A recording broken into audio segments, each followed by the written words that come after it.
Good afternoon. Good afternoon, ladies and gentlemen. I'd like to thank y'all for coming out today. I would like to welcome you guys to the Know Your Rights workshop. And before we get started with the program, we have some great entertainment here to open up our minds so we can get prepared and ready to receive the information that we're about to receive. I'd like to welcome this spoken word artist shop, Humble Joe's. Give them a round of applause.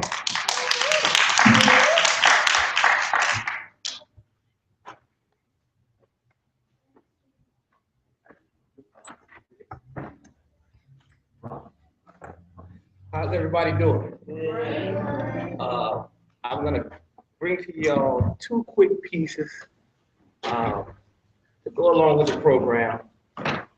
Hope it wakes you guys up a little bit more. All right. Yawn is I awake because it's morning time. Every time that I wake, it feels like morning time. More than rhymes. These rhymes are way more than lines. A vivid view inside this mortal's mind. Every day I'm seeing warning signs.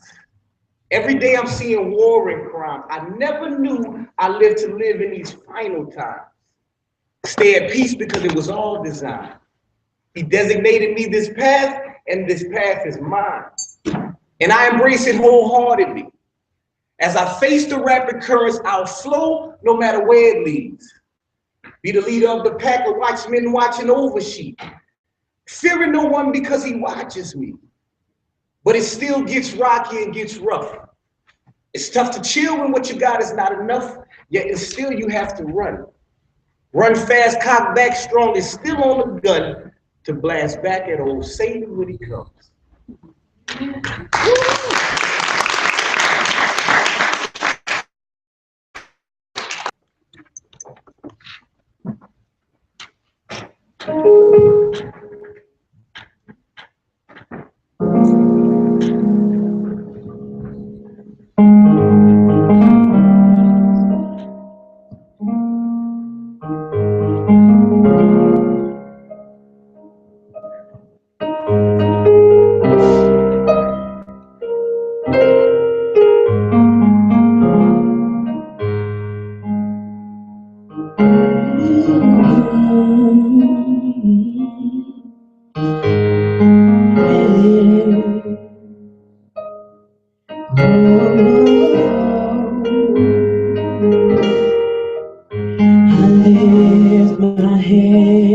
Total admiration unto you.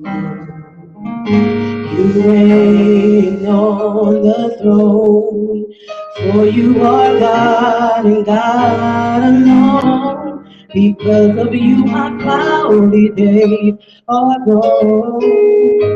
I can sing to you this song. I just want to say that I love you more than anything.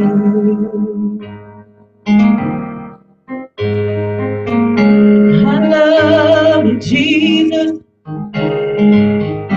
I worship and adore you. Just want to tell you, Lord, I love you more than anything. Would have, ain't, should have, don't. Could have, ain't, can, just won't. I to want, the will to say I will when I want to say I won't. I can't stop. Even though I feel pressured, sometimes feel lesser than a man who don't stand on his own 2 feet.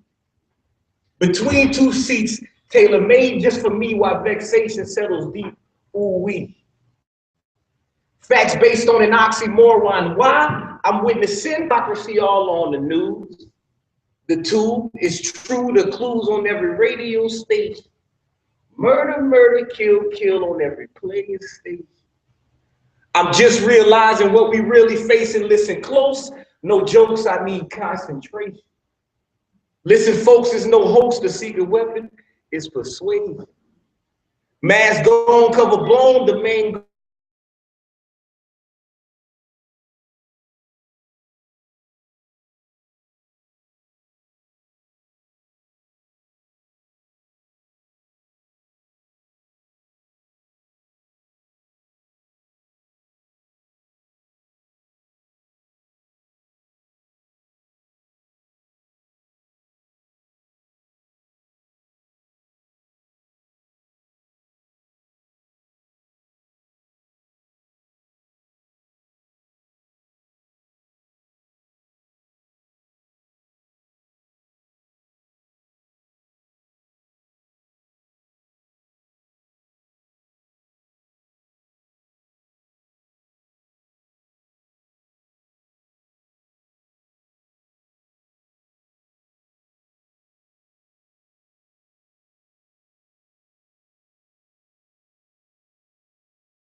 another spoken word artist here in the building. Would like to go ahead on and continue to serenade you guys. Lyrically inclined. Let's give it up for lyrically inclined.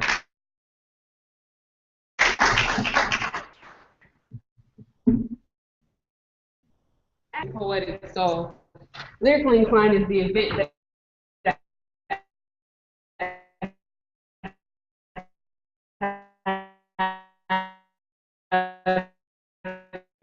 monthly people can express themselves freely with no judgment. Because getting up here is hard. You want to come up? I wrote a piece. There's been so much police brutality. And it's not just black people, it's white people too, it's men, it's women, it's children, it's everyone. And I was inspired to write the piece, and let me just get into it. I prefer to be nonviolent, of course, and just ask nicely for a resolution. So this is to the officers that refuse to be peaceful.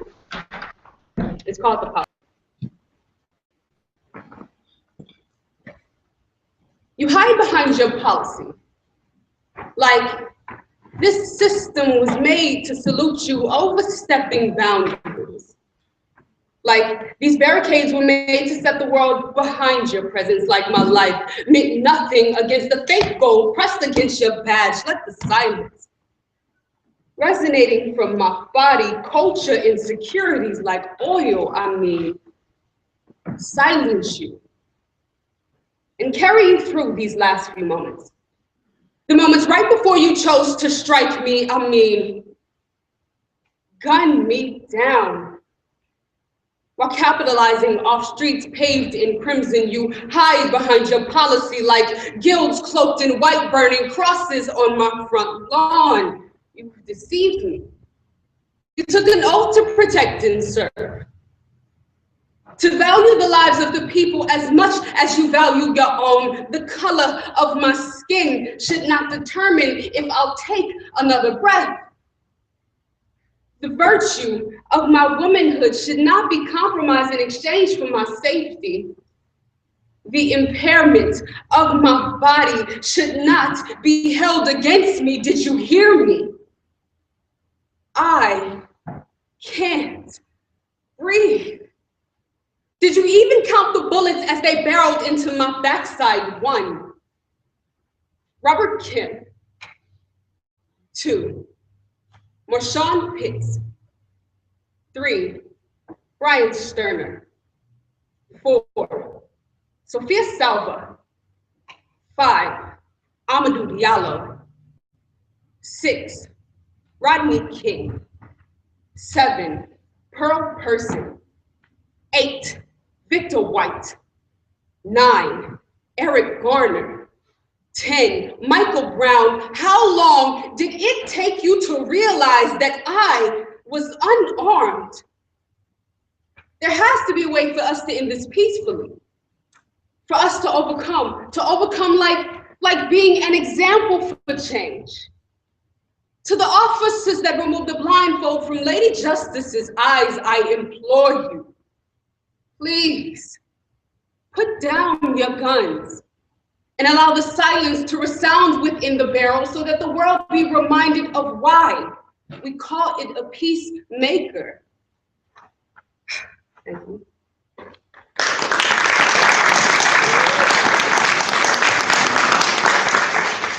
I thought it kind of ironic that the tools that are being used to take people's lives are called peacemakers. You know, you make peace by being silent forever. You know, you lose your ability to exist. You lose God's gift. You know, and I thought that was kind of crazy. Where's the news? One more piece, right? Just one piece. This one, I hope, is a bit more motivational. Swimming through the vast waters of life, fighting for every breath, struggling to stay abreast, I'm hit with waves of misfortune. Pushing forward with all my might, but not making any distance. praying not to drown in a whirlpool of hate, hoping not to sink down to the bowels of the weak and foolish or trapped. God lifts me up and throws me back in, leaving me feeling abandoned and inadequate within. Lost forever, lost swimming through the vast expanse that defines our purpose, lost. Left with only the ability to perfect my stride, because if my stride is not strong, I will not survive. Heavy is the burden of being what I am, weighing me down to where I refuse to be, next to the blind and closed-minded, dwelling in the depths of misery, accepting the dark and refusing to see the light that allows us to be free and brings about a path to change, swimming in circles instead of moving up. Listen, God wants us to change. If he didn't, he wouldn't lift us up, show us the light, then throw us back into the same thing. And there is no completeness without sweat from your own brow. Death is inevitable, and ignorance stands at its side. Eternal life is within your reach, but positivity only comes with your state of mind and the company you keep. See, no one will carry you. That's why God gave you feet. Just like he threw me back in, you have to learn to overcome defeat. See, we can twerk and nay-nay, but we can't stand on solid ground. Quick to rock the boat, but can't calm the waters down. People are swearing they're so uplifted, practiced at staying high, but still on their knees praying to see the light during the darkest of times. People, maybe we'd be able to see if we took the shades off our eyes. Now, let's turn the page to the next chapter in our lives. God doesn't abandon, he tries to teach us to fly. He gave us the ability to see, so wipe the tears from your eyes. See, nothing in this life but birth is free. So stand up, live, and overcome adversity. That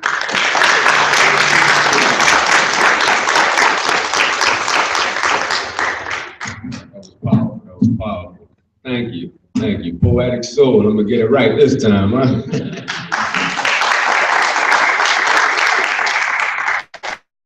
All right.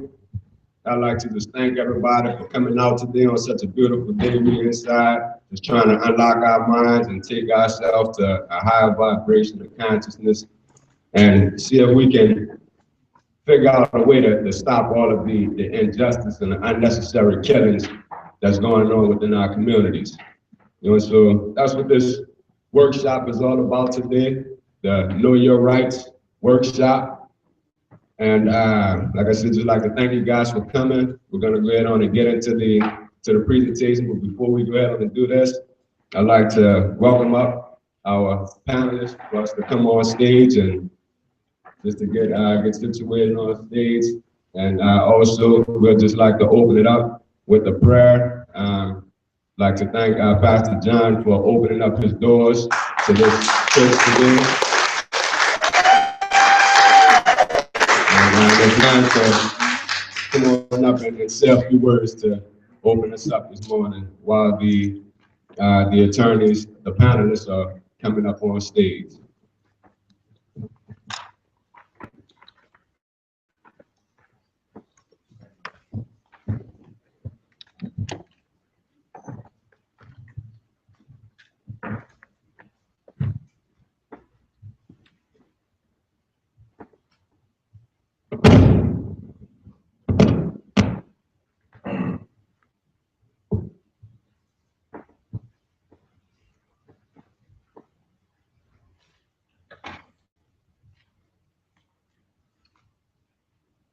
First of all, I want to welcome to the House of Imani.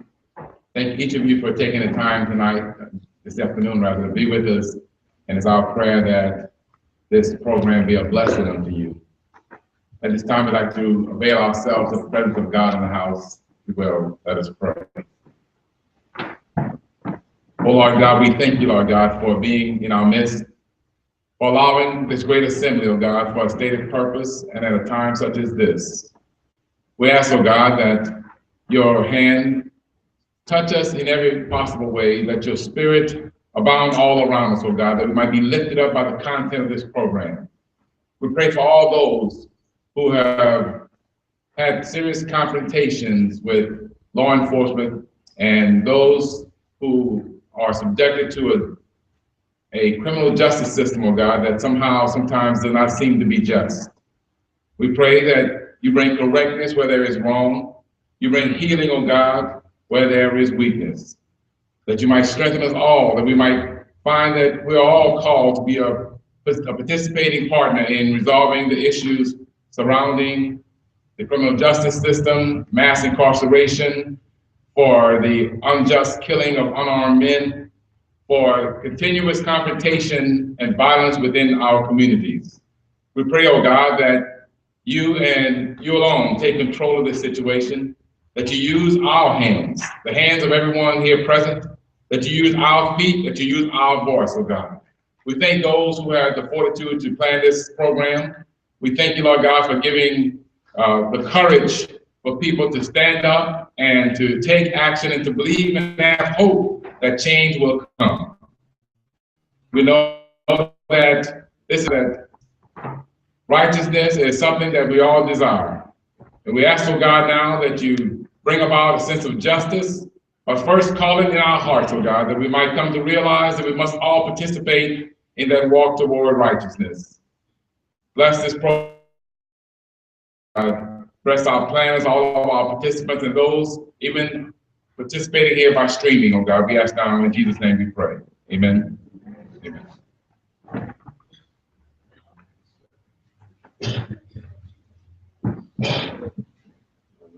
Thank you.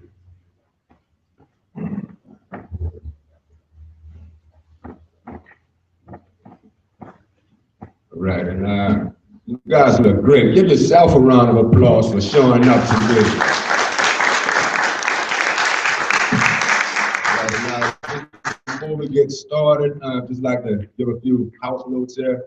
The back that you were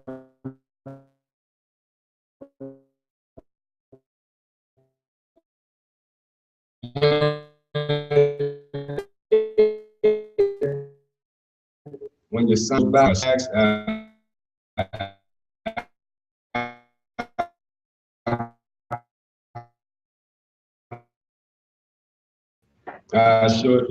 if you'd like to fill that out and bring it up to the front, and I will ask those questions for you, just to keep the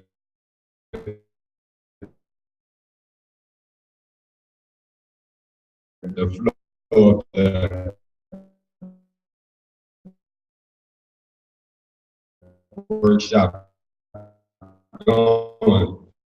That way you don't YouTube page, and there'll be a link for the live stream. And also they can text on those social media sites, they can hashtag know your rights with whatever questions they may have, so that we can see about having them participate and getting some answers and questions from the audience as well. Those that aren't here, like I said, also from yourself. And then also, if you have used your restroom, the restrooms are right up to your left, and there's a men's on one side, women's on the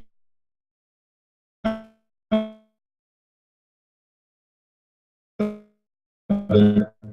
And also, let's give you a bit about the structure of the workshop.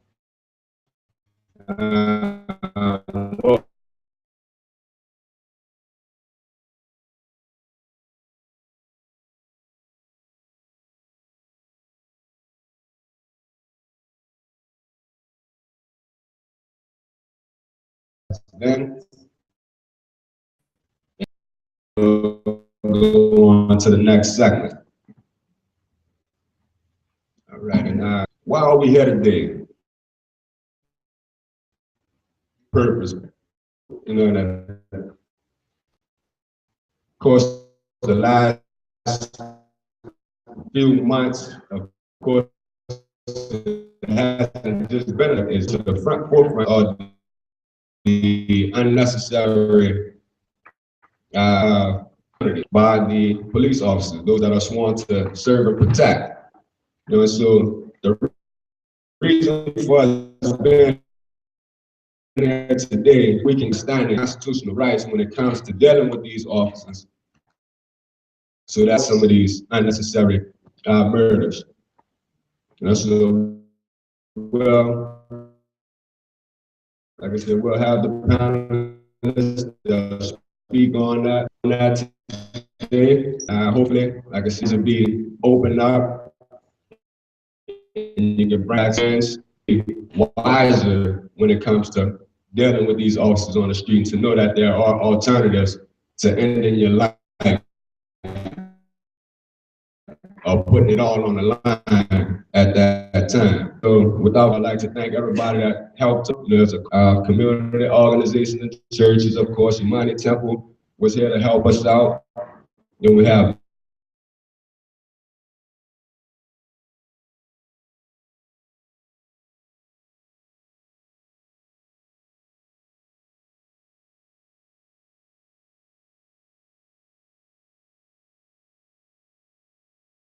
of others. And so let's see here. We can go ahead on and get right into it. Try to be a good steward of your time. We'll go ahead on and let the panel introduce themselves. We have Mr. Marcus Allen here.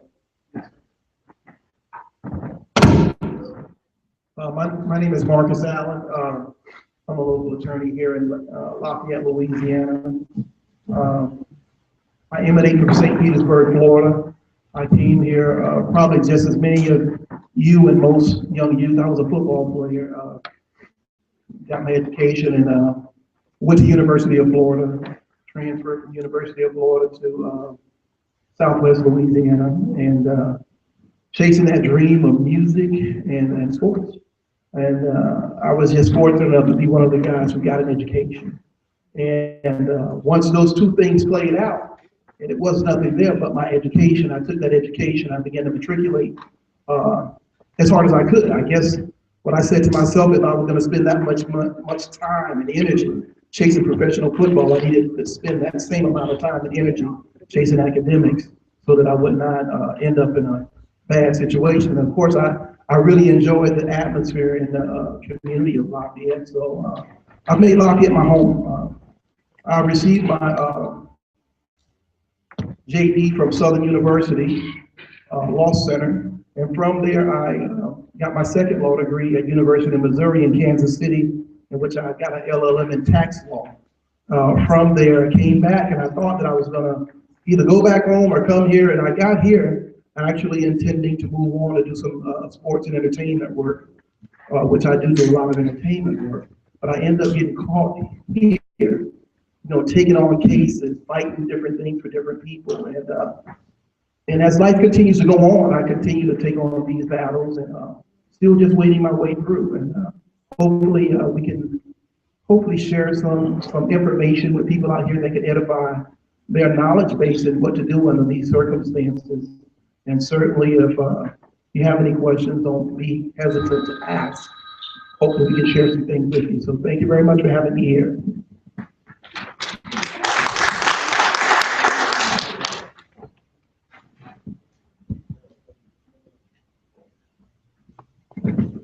I don't think I have much to say as he did, but my name is Rietta Forte. I'm with the United States Department of Justice Community Relations Service. I'm glad to be here. Unfortunately, I have to leave a little bit early, so but my information is here, and also the sponsors of this event have my contact information, so you can definitely call me. So instead of giving you a lot about me, I'll let us get through this so we can start with the program, since I know we got short on time.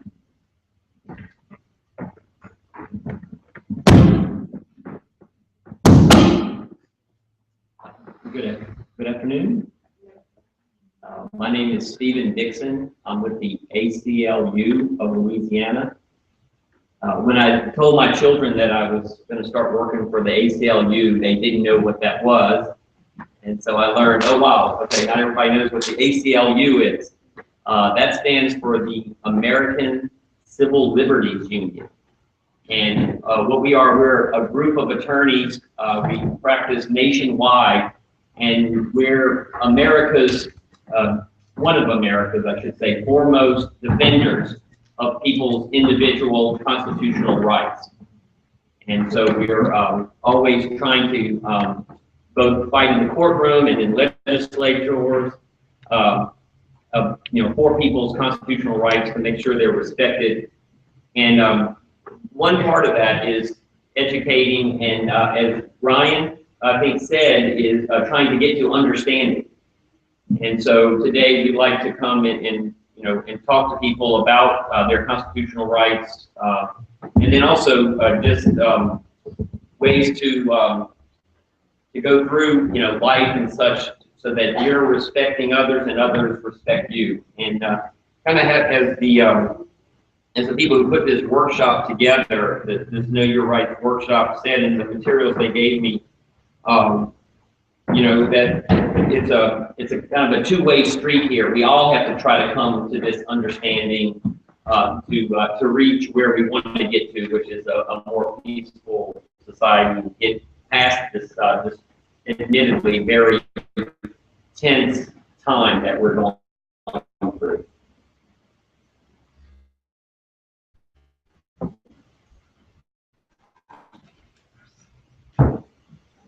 But I like talking to live people, okay? And I hope that we all of us can feed you all with some information that you can take back to your communities and be able to use. But let me introduce myself first. My name is Carol Powell Lexing. I'm an attorney out of Monroe, Louisiana. I have an office in Dallas, Texas.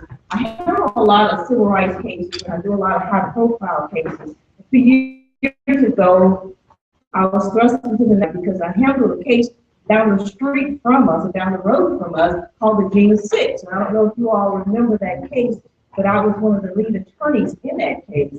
Right now, currently, I'm working on the Victor White's case, and I do a lot of high-profile cases throughout the country. And it's a pleasure to be here today, and I thank Ms. Carnina for the effort of putting such a seminar together in order to educate the community about where we are and where we are as a nation as we go forward. Because as we all know, the community is in uproar about policing in the United States. And so I commend her on the effort for putting together such a nice program as this. And I also like to thank my classmate, my friend, Pastor John. We attended Southern University together. And I have to say, I am very proud of him, and I think he's always been a hardworking person. He's been a sincere person. So, Imani Temple, you all have yourself somebody. All right. As we go forward today, I'm encouraged to know that you all will receive a lot of information that's going to help you in your community. And if you have any questions, I'll leave some of my cards. Be sure you can give me a call or someone to get back with you. And right now, I just turn the program back over to you. All right, thank you very much. And before we go on, we also have Mr. Peter John in the building. If you'd like to come on up.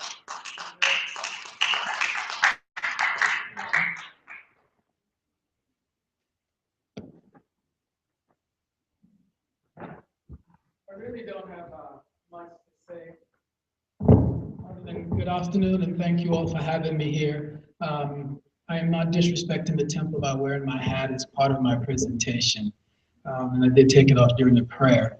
The words on top stand for Aircraft Owners and Pilots Association. I am a pilot and I fly my own airplane. In fact, I was flying earlier today. I'm telling you that because we're going to be dealing with issues of profiling and how to deal with that. And I like being profiled because I also enjoy breaking the stereotypes. And I think that a lot of the young people need to understand that how you look and how you present yourself needs to be part of the calculus of how that encounter on the street occurs. Thank you for having me. I see Steve Dixon. He was my old boss at the Public Defender's Office a long time ago. And I'm glad to know that you're with the ACLU, and thank you all for having me. It's like a family reunion in there, huh? All right, and if you have any questions, we're about to go ahead on and get into the program here. If you have any questions, like I said, go ahead on and write them down on that index card, and then hold that index card up, and somebody will come around and get that question from you. All right, so we'll go ahead on and, like I said, we'll be breaking down one of the videos. It's called Flex Your Rights. And once we go ahead on and show this clip, we'll have the panel to go ahead on and dissect it for us.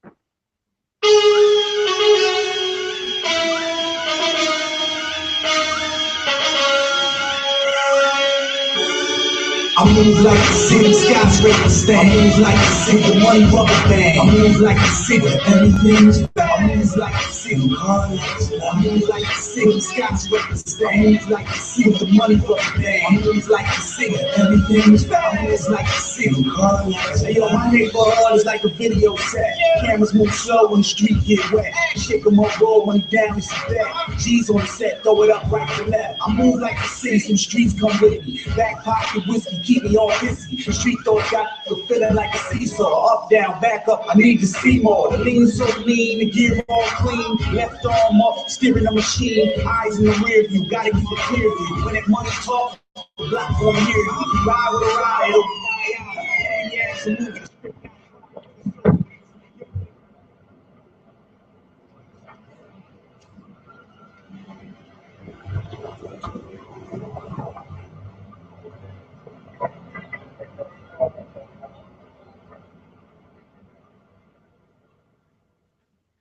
Good evening, my friends. For those of you who don't know me, I'm Billy Murphy, and we're going to talk about how to deal with the police. I've been a judge, but I'm best known as a criminal defense lawyer. I know how the law works, and I know that for many people, the law sometimes doesn't work. But I'm going to show you how to make the law work for you.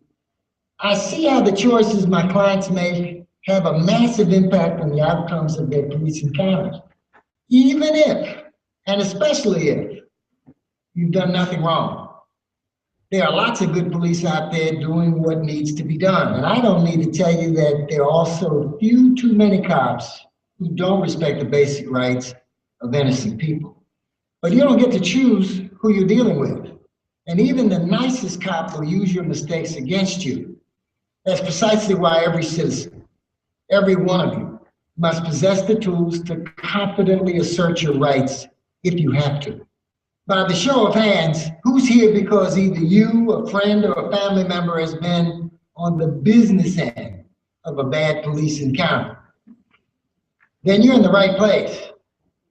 Who's got a story they want to share with the class? What's your story? I got hassled by highway patrol the other day. Tell us about that.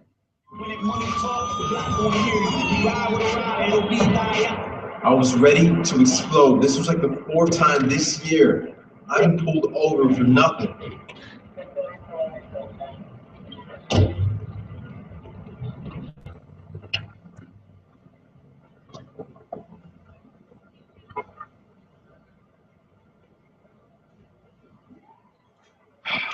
License and registration? Yeah, I know the drill, man. Excuse me? License? Registration.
got nothing to hide, but that's disrespectful.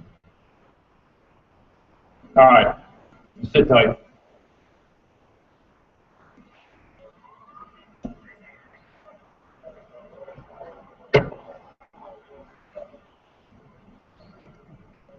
I sat there forever while he hung out in his car.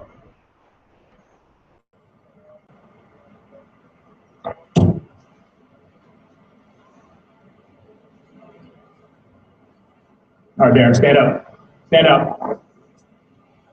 Turn around.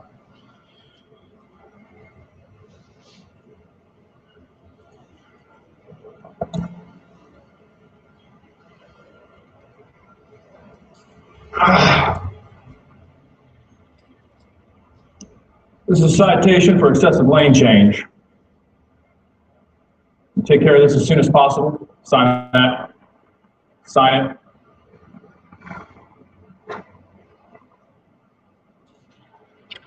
Here's your copy. Get your my road. That cop profiled me. It's ridiculous. I go to school. I'm not a gun trafficker. I know exactly how you feel, man. That's why we're here. It's certainly possible you were profiled, but it's practically impossible to prove that. You never know for sure what's going on in an officer's head. I hate to say it, but from what I hear, it sounds like you broke the first rule of dealing with the police.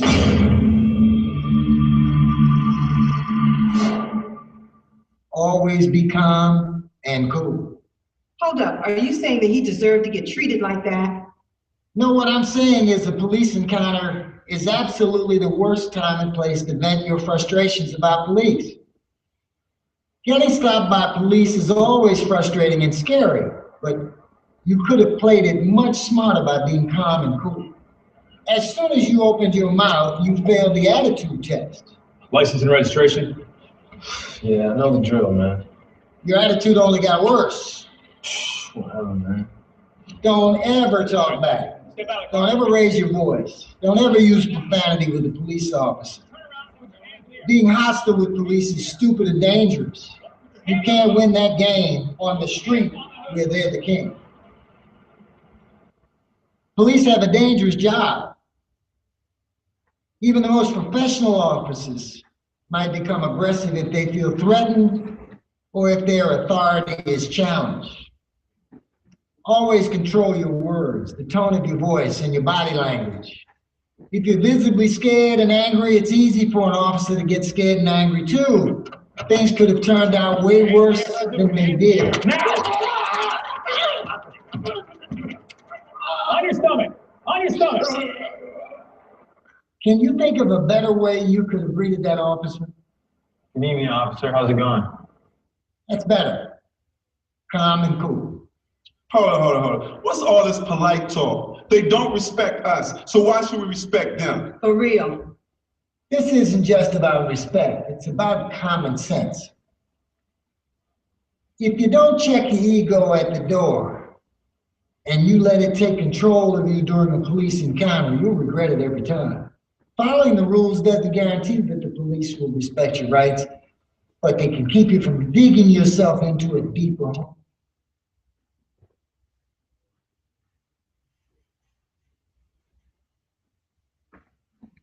All right, that was an incredible scene there. By show of hands, how many of you guys have experienced that or know somebody that has experienced that before? Almost this entire room. So we see how important it is to remain, just like they said, remain calm. Because just a couple of weeks ago was talking with a police officer. They are trained to take things a step higher than you to keep their position over the situation. So we're gonna go ahead on and see if any of our panelists has anything they'd like to add to this and see if they can break this down a bit further for you. And Sue would like to go first.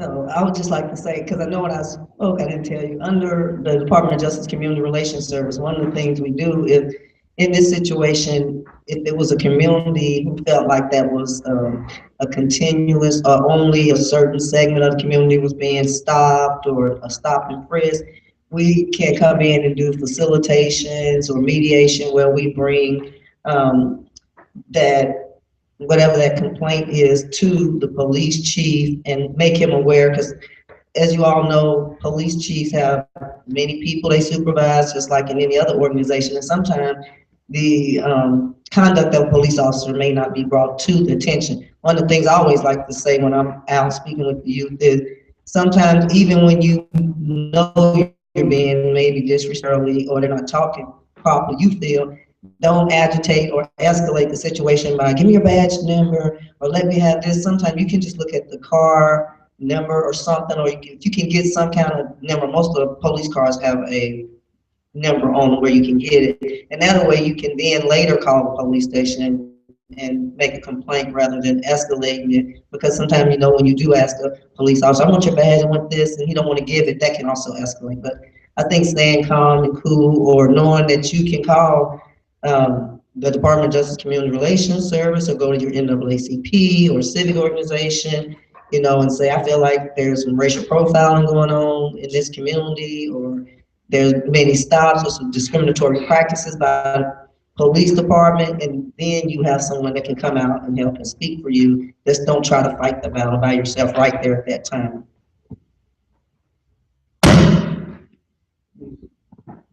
You know, as I watched this, I got a chance to watch this a few weeks ago. A couple of things I thought was, and this is just the way I think, because I'm like Mr. Peter John, I don't dress traditionally. I represent a lot of hip hop artists. I'm still young, you know. So, you know, I looked at this as a confrontation, and I can tell you what has come up in my mind across America. When that situation occurs, when you have authority come upon you, that's the time to arm yourself with the law that you're going to hopefully learn here today. Because the police, when it comes to that situation on the street, they are undefeated across America, untied. They do not lose the first round. And that's going to occur right there on the streets. So with that in mind, it will be in your best interest to take the position that they're going to win this one. It's real that they arrest me and whether I'm able to walk away. But that's not the time to win. The time to win is in the courtroom. And I can tell you one of the most valuable lessons I learned when I went to law school was just because you're arrested does not mean you are convicted. There's a total difference in those two terms. But when I was coming up as a layman in inner city and doing what we do, football and those types of things, and wrestling and fighting, we always thought that an arrest was the worst thing that could happen. But just because you're arrested does not mean that you're convicted. And I come to find out when I was riding back and forth for 3 years from Lafayette to Southern, and I was stopped several times in those 3 years. Every day, the state trooper was seeing a car go back and forth. That the best thing I could do every time was know the law, know what was the reason, and at what level can I be stopped, at what level can they execute a search, and those type of things. And I think that when you begin to speak that type of language, it's just like speaking Spanish. Spanish people know when you speak in Spanish. You know, you can't be speaking English to somebody who's speaking Spanish. They do not understand. So when I began to speak those things, asking him, well, what was the reason you stopped me? You know, and not aggressively, maybe just asking that. When he asked me where I'm going, I just asked him, what did I do? And I think as this thing goes on, you'll learn the things to say, and not only learn the words to speak and how to speak them, you will learn hopefully the different levels of scrutiny so that you'll understand better and know that you will not win round one on the street. Echo of an echo off of attorney.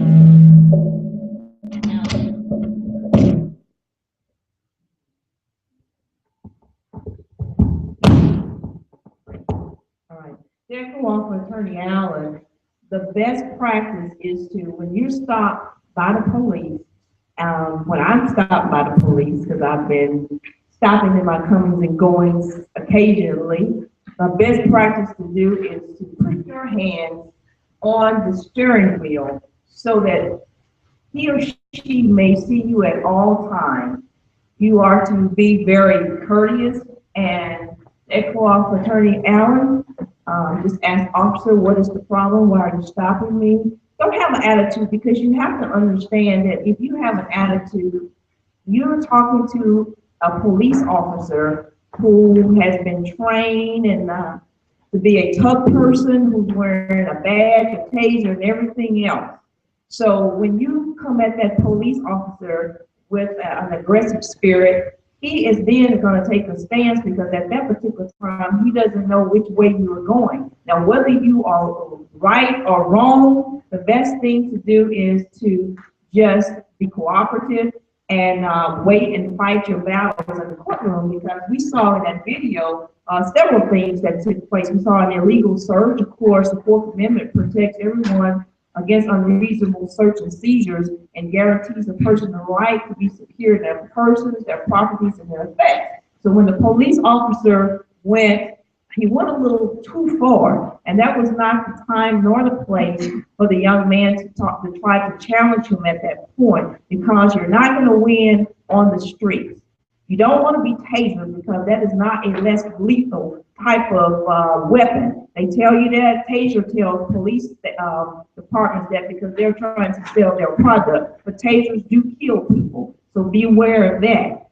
In addition to that, he has a gun. You don't want to get into a situation. This situation could have really escalated and totally got out of hand, and that's how a lot of people get seriously injured or killed, because they don't understand that although you may be right, that you didn't do anything wrong, but you don't want to be dead right, okay? So the best thing to do is to be cooperative and ask him what is wrong. And now when he asked to search his car, he should have really said no. There's nothing wrong with him saying, no, officer, no, you can't search my car, because at that particular point, was he under arrest? No. He was detained.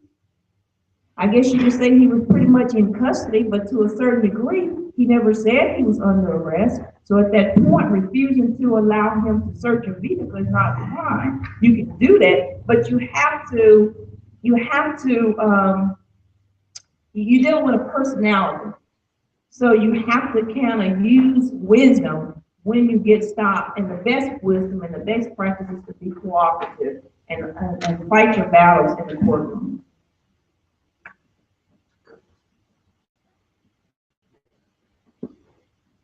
Yeah, I think I want to kind of take off from what you were saying. I think it's a time to be smart when you're stopped, and being smart when you're stopped like that is, and I think it's very appropriate to be here in a church to say it, is to be a peacemaker. At that point, a real peacemaker.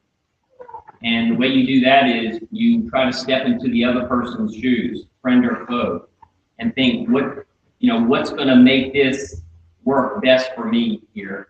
And it's to understand that he might be threatened, he might have his ego threatened, he might feel physically threatened, something like that. But step in his shoes for a moment, and then gain that wisdom, and then make the smart move from there. And that can help.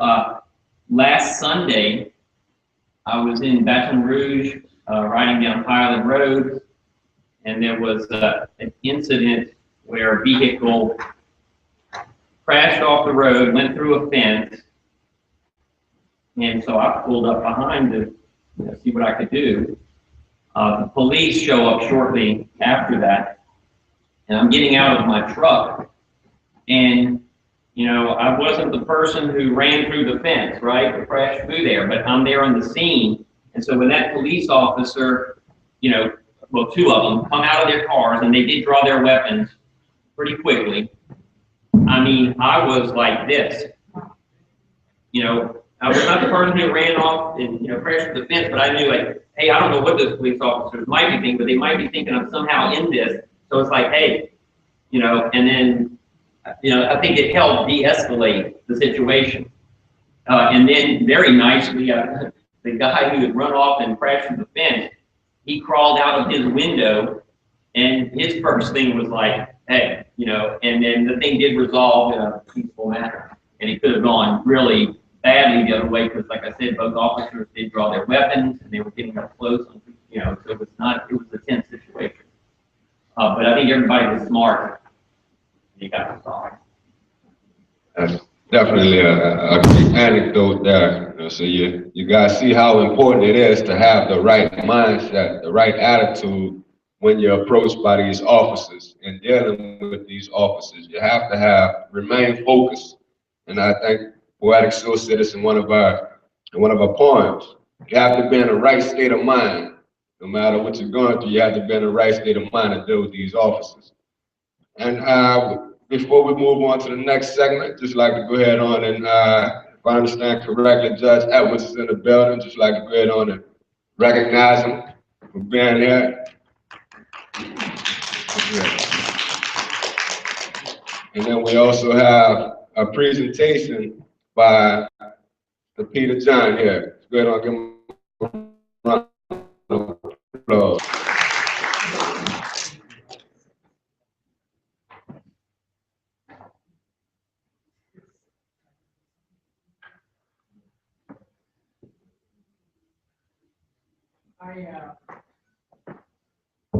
Good afternoon again. I'm not a person that likes to stand on stage. I like to walk around.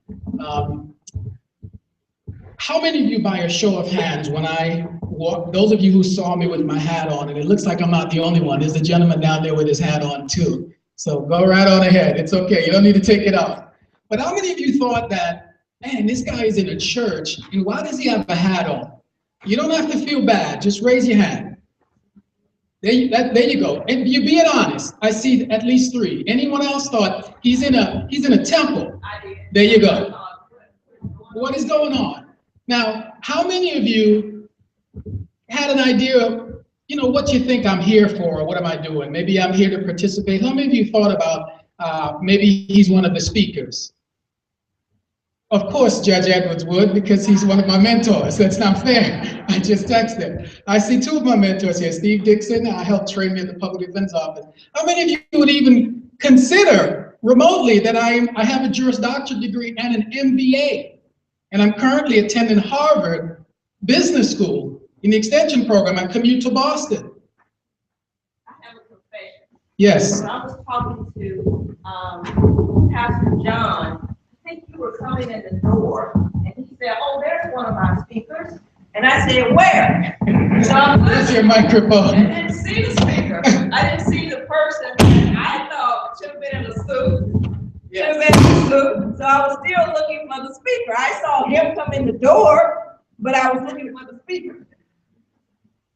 Okay, so I have your attention. I see some of the young people smiling. Why? I guess you thought the same thing too. I saw a couple of those girls when I was walking in, and I was hanging out with these 3 fine young men over here, and you're thinking, look, there's just another guy on the block. What you're not seeing here is I am you. I am you. I am that young, talented person. I don't even want to go into all of it. You can Google or YouTube me. I've seen the business side of the courtroom. Okay, I've seen the business side of law enforcement. There's nearly 2 million blogs about things that I've gotten into and I've done, and you can look at that yourself. So the perspective I bring and the comfort I have of being me. I woke up this morning, I went to the airport and I hopped into an airplane and flew to another airport. That's my life. My life is my dream. And I don't want to change my dream and the way I feel to morph into America the way everybody wants us to morph. And I mean, no disrespect to anyone who's saying, be polite, be this, be that. But what I have for you is a little bit different perspective. And my perspective is be who you are, but be who you are in a respectful way. The good Lord has a sense of humor. Our president's middle name is Hussein, okay? So if you don't understand that, we fit in, we're here, and here's how to protect yourself. The 4 vignettes that I have for you are gonna buck the trend a little bit in terms of get out of the car and be respectful. One of the vignettes you're gonna see is a very award-winning film by a young man. And who I'm speaking to is the young people, because you're going to change this system. You're going to make it different. You're going to stop police abuse. You're going to increase accountability. That's a fact. I'm telling you this. So don't leave here feeling that you can't do anything about it. And I have a beautiful example. I tend to meditate. I'm into all of that meditation stuff. And I know that the universe puts me where I need to be. And the universe put me about, what time was it when the universe put me on the side of the road today? What time? 12:10 p.m. The universe put me on the side of the road on before the Atchafalaya with a police officer pulling me over. So there you go. I'm going to tell you how that story ended. Or I'm going to ask one of these fine young men to tell you how it ended. So you have a live police encounter that just occurred before I came here with me looking like this. And yes, I was speeding. I was doing 80-something in my Cadillac. And I'm not proud of it. But, I was distracted. I was, giving a little lesson and doing a little mentoring, and I lost track, and that can happen. My point is, even if you're doing what you're supposed to do, you might become the victim of police abuse. So I want to empower you with something that you can do, and what you can do is shout. Shout. S-H-O-U-T. We're going to break that down. The S is cubed. For my 5th graders, cube. What do you mean, cube? You know what I mean, cube. Not square, cube. S, as soon as you get stopped. What's the S stands for? Speak up. They're looking at each other over there. I prepared those young men. Stay calm. Stay calm. Shout. We're going to get to the shouting part, but I want you to stay calm. Take a deep breath. First thing out of my mouth was, oh man, that pulled me over. I wasn't doing nothing. I paid my taxes. I went to work. I did everything I was supposed to do, paid my time. Why is he pulling me over? There's some criminals out there that he needs. This is going to start going on in your own head. This is where meditation and spirituality comes in. Take a deep breath. I'm giving you what works. Take a deep breath when you get pulled over and you see the lights for speeding. You're coming home from work. And exhale, stay calm. S, okay, shout. So that's what the S is. The second part of the S is, someone said it here, show your hand. Steve, Mr. Dixon said it. Take a deep breath. I don't care what they ask you to do. This is the universal sign for hello, I am non-threatening. Period. Je suis Charlie in France and all of this, Black Lives Matter. I'm not into all that. And I'm going to tell you why I'm not into all that. I am a talk show host. I do have a syndicated talk show. It used to be here in Lafayette. It's called Talk Calm. That's why some of you might remember my voice. Been on in Baton Rouge. How many of you have heard my show in Baton Rouge? You don't live in Baton Rouge. This is Lafayette. It's been on there. It's www.talkcalm.com. We're in several radio stations, Florida, Mississippi, other places. I'm used to talking. I love to talk. Young people, here's what you do if your mom and dad get stopped. You shout in this order. Stay calm, take a deep breath, relax. Bring your blood pressure down. And as soon as they ask you to come out of the car, who can say that you're reaching for anything? There's a light in front of me. It looks like a camera. There's a camera in front of me there. There's a camera there, and there was one moving around. Those of you old enough, the YMCA, this is it. Make them tell you put your arms down. Make them tell you put your arms down. But what you don't want to be told is take your hands out your pocket. Let me see your hand. Put them up, palms up, just like that. Universal sign. I am harmless. Okay? So we have the S squared. And finally, when it turns bad, because if you've got 10 apples in a barrel and you leave them there long enough, 1 or 2 of them at the bottom is gonna start rotting. I love lemons.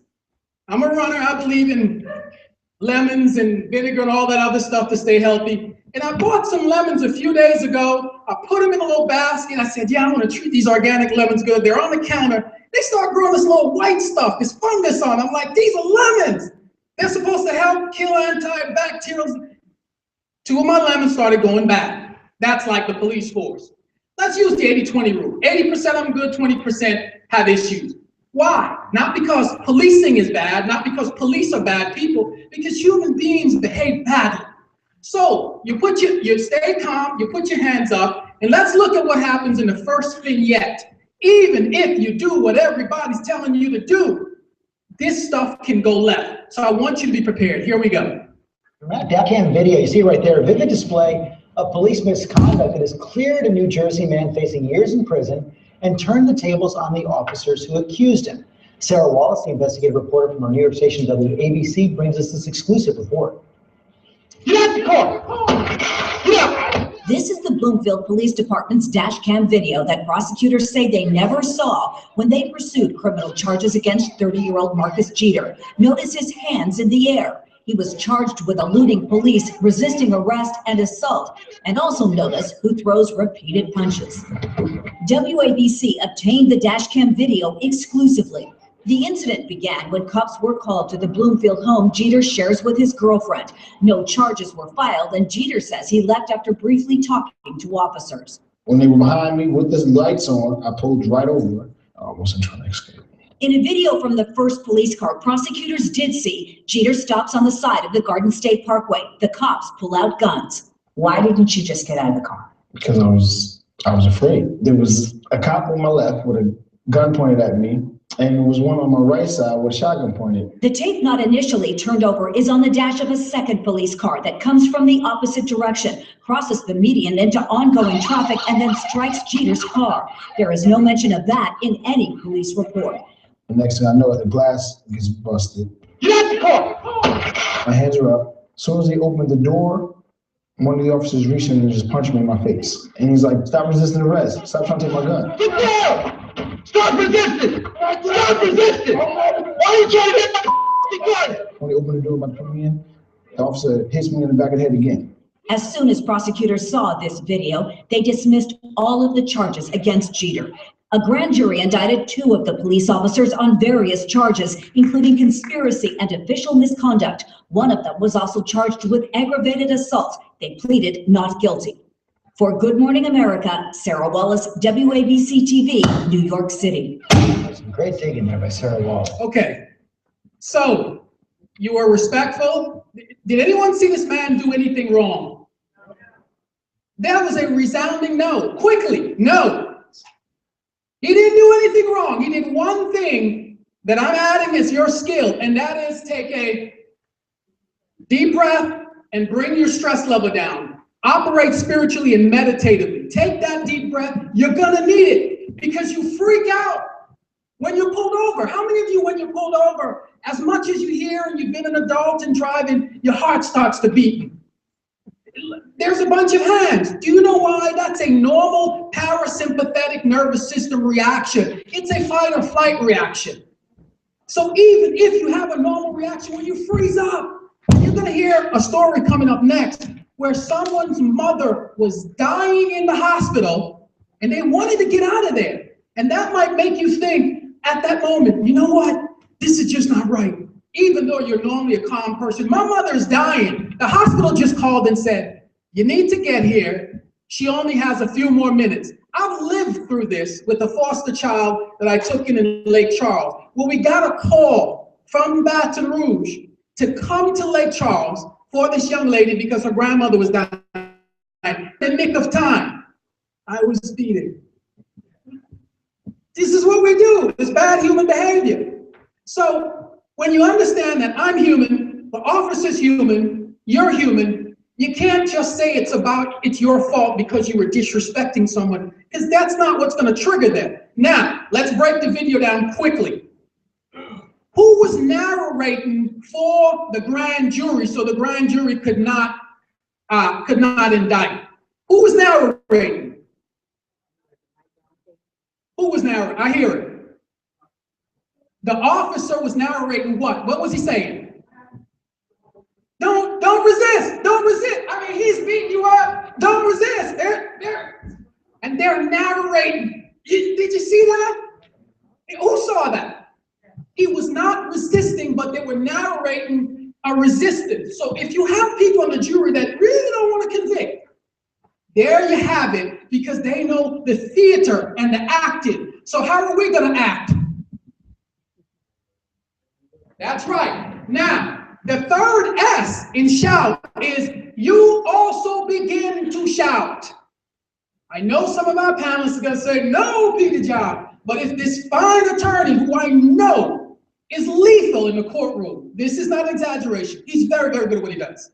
If he gets a video where you're saying, officer, my hands are up, I'm going to do whatever you say, my hands are up, I won't resist you, he's going to say, listen, ladies and gentlemen of the jury, look at his hands up, and he was not resisting the officer, and you verbally heard him showing his willingness to comply, just like that officer narrated the theatrical performance that he knows would escalate this and can be used by some member of the jury or the community at large to say, well, you know, they were doing what they're supposed to do.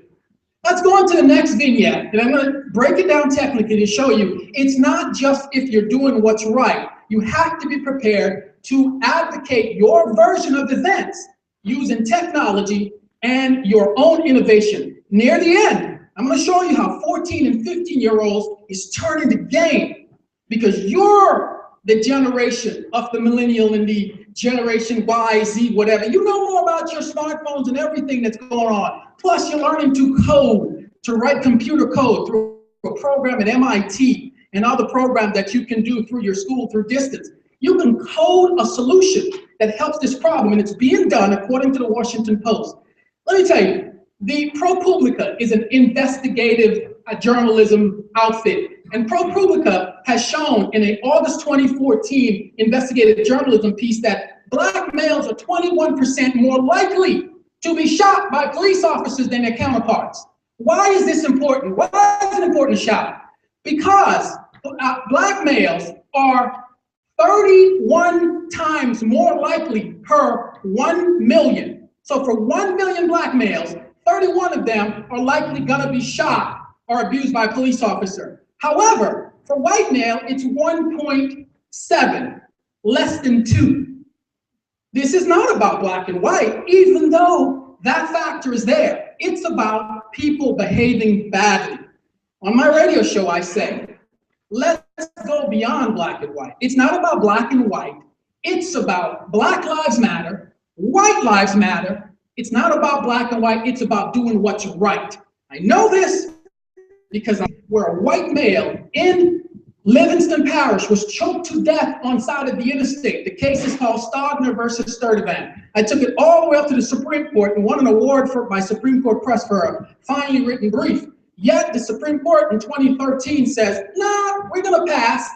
Passive resistance is grounds for your neck being broken.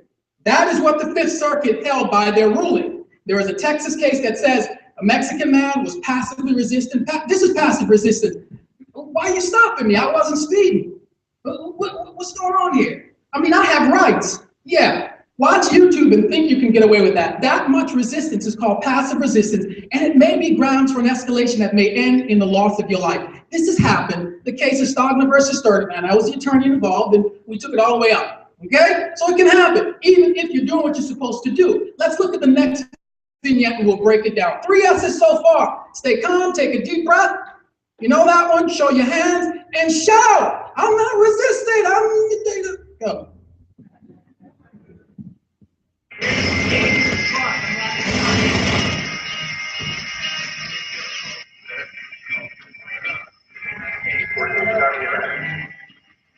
Location.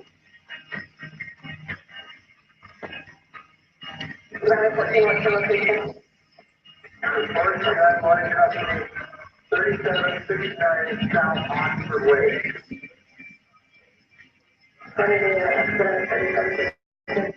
South Oxford Way.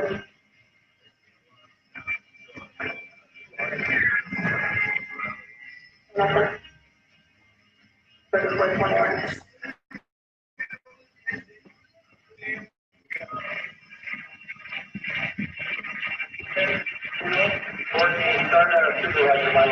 Okay, I can save us some time by narrating this one now.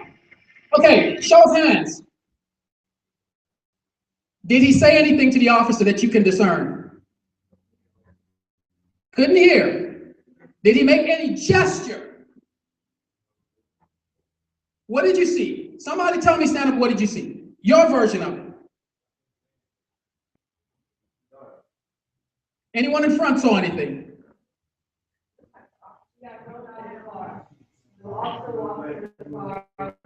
The guy who couldn't see anything, listen to the lady right there. She saw it.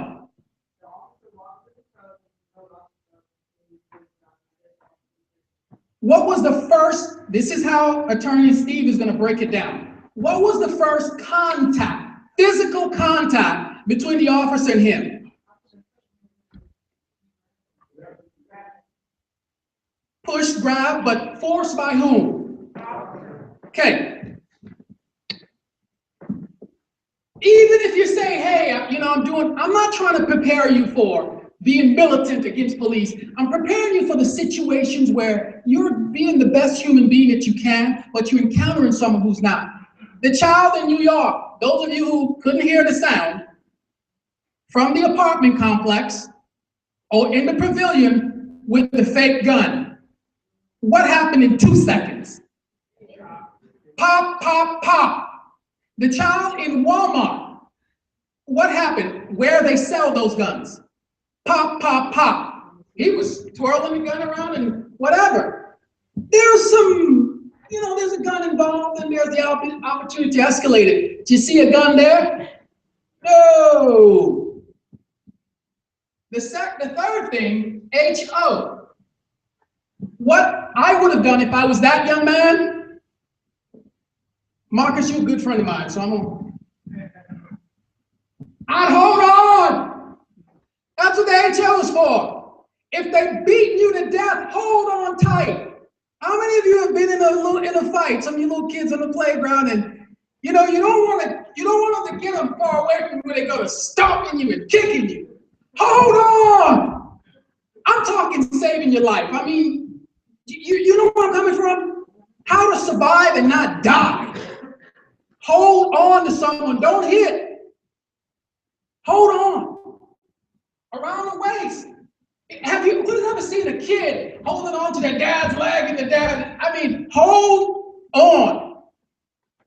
They need space to shoot. In proximity is a very important, and the temporal nature of a police encounter, the time element. But proximity is important. Powder burns tells a different story. What's your other choice other than holding on? There are two others. Tell me what they are. Run? Why are you laughing about running? That's right. Running is ludicrous. And I'm not talking about the rapper. And Ludacris is short, by the way, in case you didn't know. I know him personally.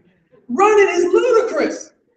Because once you get about 6 feet, the powder burns is not going to show. And all kinds of stories within that 6 feet can be brought up. But if you're close in, and there's powder burns from the gunpowder, muzzle burns, the story gets to be a little bit different. What you're concerned about then is whether or not it's going to be interpreted you're hidden. In this video, as it worked its way through the system, he was tasered, he was punched 13 times, all that, he was just dragged out. Here's what the officer used to justify his conduct. This was a known drug area, and one of the persons in the truck ran. He's upset now. Maybe you didn't pull over right away, maybe your friend. You're in a car with a friend who you didn't know had marijuana on them. This is Louisiana, it's not legal. The herb don't hurt nobody, yeah it will, it'll hurt you down here. So your friend didn't tell you she had marijuana in the purse. This has happened, we've all had these cases. Get pulled over, boom, they do like this, they get away. First thing you do, put your hands up. They go dragging you out? No, I'm sorry. Say I'm sorry. Say I'm sorry. I'm not resisting. I'm sorry. I'll do whatever you want. The gentleman that was coming home, and some of these, because we're in the information age, it's beautiful. Back in the days, we had to have these and the overhead projector and all that foolishness. I could just tell you something now, and you know it because you've seen it on YouTube, Facebook, Twitter, Instagram. Tell me about the one. Those of you saw the one with a guy, the officer pulled up to the gas station. He had his work shirt on with his name, and the officer pulled up, tell him, get out of the car. Y'all know what I'm talking about? Mm-hmm. Yes, that's right, definitely. Show your hands who knows which one I'm talking about. What happened? Scream it. What happened? What was he doing? She said he got shot. What was he doing? Exactly what the officer told him to do. So if you follow all the advice we're giving you here today, it may not be enough. I don't know if that one's in my vignettes, but let's go on to the next one. We have 2 left. This young man, he narrated the sympathy of all of the right-thinking people, both black and white. He narrated, and it was beautiful, and it was on CNN and everywhere, because he says, officer, I did what you told me. You told me go in the car to get my license. He went in and pop, pop, pop, pop, pop, pop. He told him, go get your license. And when he reached in, the officer in his mind clicked out and says, pop, pop, pop, pop. You see, that's what we're prepared, that's what I'm preparing you for, to avoid the loss of life. So what I would have done in that scenario is keep my hands up and say, sir, is it okay if I go back into my vehicle and get what you want? Or you prepare this. Insurance. Inside of it is a copy of my insurance card, a copy of my driver's license, my blood type, my DNA, the last time my dog pooped on the lawn. It's all here. Officer, and I keep that where it's easily accessible. Center console or top of the glove. One button out. By the time he pulls up to me, what's on? Can you read the word insurance? Who can read the word insurance? Yeah! From way back there, huh? Is this a simple solution? And practical. Insurance, driver's license, envelope, copy, put inside. Sir, a copy of my registration, my driver's license, my insurance is in there. I will not move unless you give me permission to go back in the car and get what you want. Now, Mr. Steve Dixon is going to walk the dog when they go to court, particularly if he's in front of a reasonable jurist. So let's look at the next vignette. The undercover deputies had just pulled a man over at a known drug hangout to them. The driver got away. Rucker was found sitting in the passenger seat. Deputies were trying to take the 18-year-old into custody because they said he had drugs on him. 1, 2, 3, 4, 5, 6, 7, 8, 9, 10, 11, 12, 13. And then they have the audacity to come in and treat this young man as if he's a piece of meat and taser him with electrical jokes to his body. And then that's not enough for them. They then kick 3 times to the torso. Judging by the tape, Allen says it does not appear his client posed a threat. I've seen nothing to justify the actions of these officers. That's the one I was just describing. How many times you got to punch someone to make them to subdue them? Anyone? Mr. Dixon and Mr. Allen is going to pick up on this. Anyone saw the relative size of the officer? Was he a skinny, small guy? He was kind of burly. Man, that is some pressure coming down on you. That kid was beaten to a pulp. And what did you see that precipitated that? We don't know the whole thing, but you still didn't see any overtly aggressive action. So preparing you to just be polite and this is going to go right, shout. Stay calm, take a deep breath. Show your hands, palms up. And if they start to beat you, grab on tight, because then it's just, I want to survive. I don't want that concussion that hits me here, bangs my head against the edge of the car, and now I'm a vegetable. If somebody's beating the crap out of you, hold on tight. If you run from police, they prepared for that. That's the gun and the taser. That's not gonna work. Last vignette, let's look at the last vignette, and I'll give you the rest of the shout. Yes, my mom, no, I'm not making it worse now. I'm scared for my life. Because he just pulled a gun on us and we don't have a gun. You're being ticketed for no seatbelt. You a white shirt? This is the one on the way to the hospital. White shirt. I don't know what's going on. I just gave you my information. I don't know what's going on with that. Right. That's what I'm, listen, that's what I'm trying to tell you.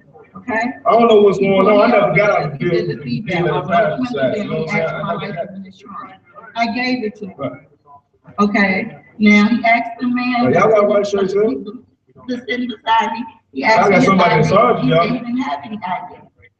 Right, I just gave him my information. So they asked him, and I said, I just gave both of them my information. Y'all got my information, bro. I mean, if you're gonna give me a ticket for no seatbelt. If you're gonna give me a ticket for no seatbelt, right here. Then just give me a ticket so I can go to the hospital because the doctor called me to tell me to come in because my mom is about to pass away.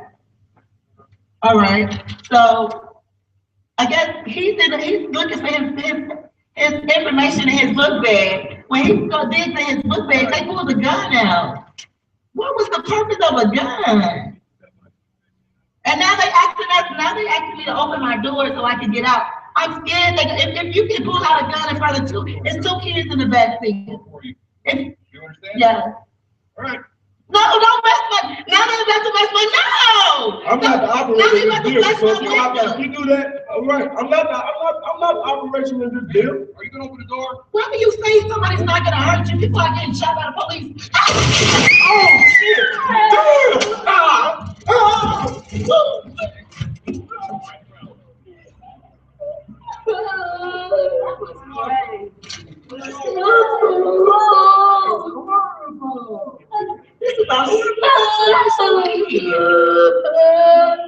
This is wait, this is how you recording that? Yeah. This is terrible.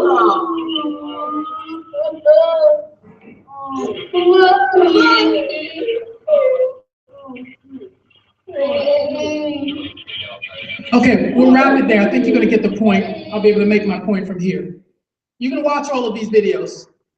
Who's videotaping? A 14-year-old in the back seat. There is an app, according to the Washington Post and the New York Times.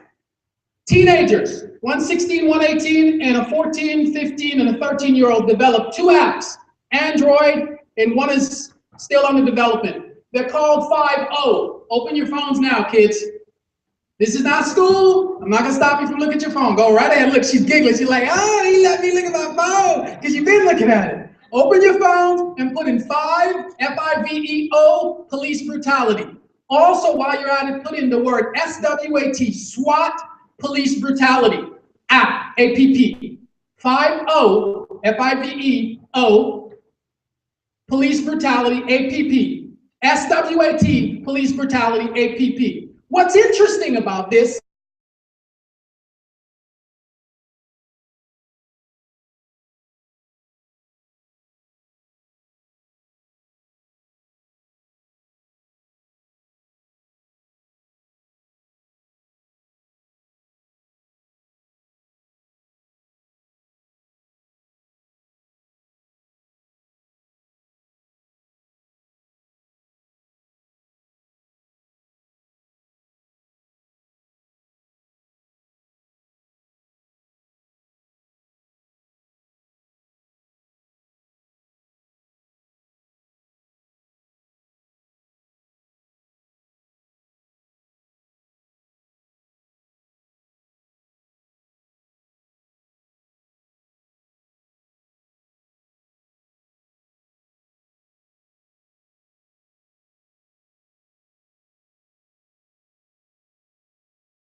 hands. I surrender. Dear God, help me.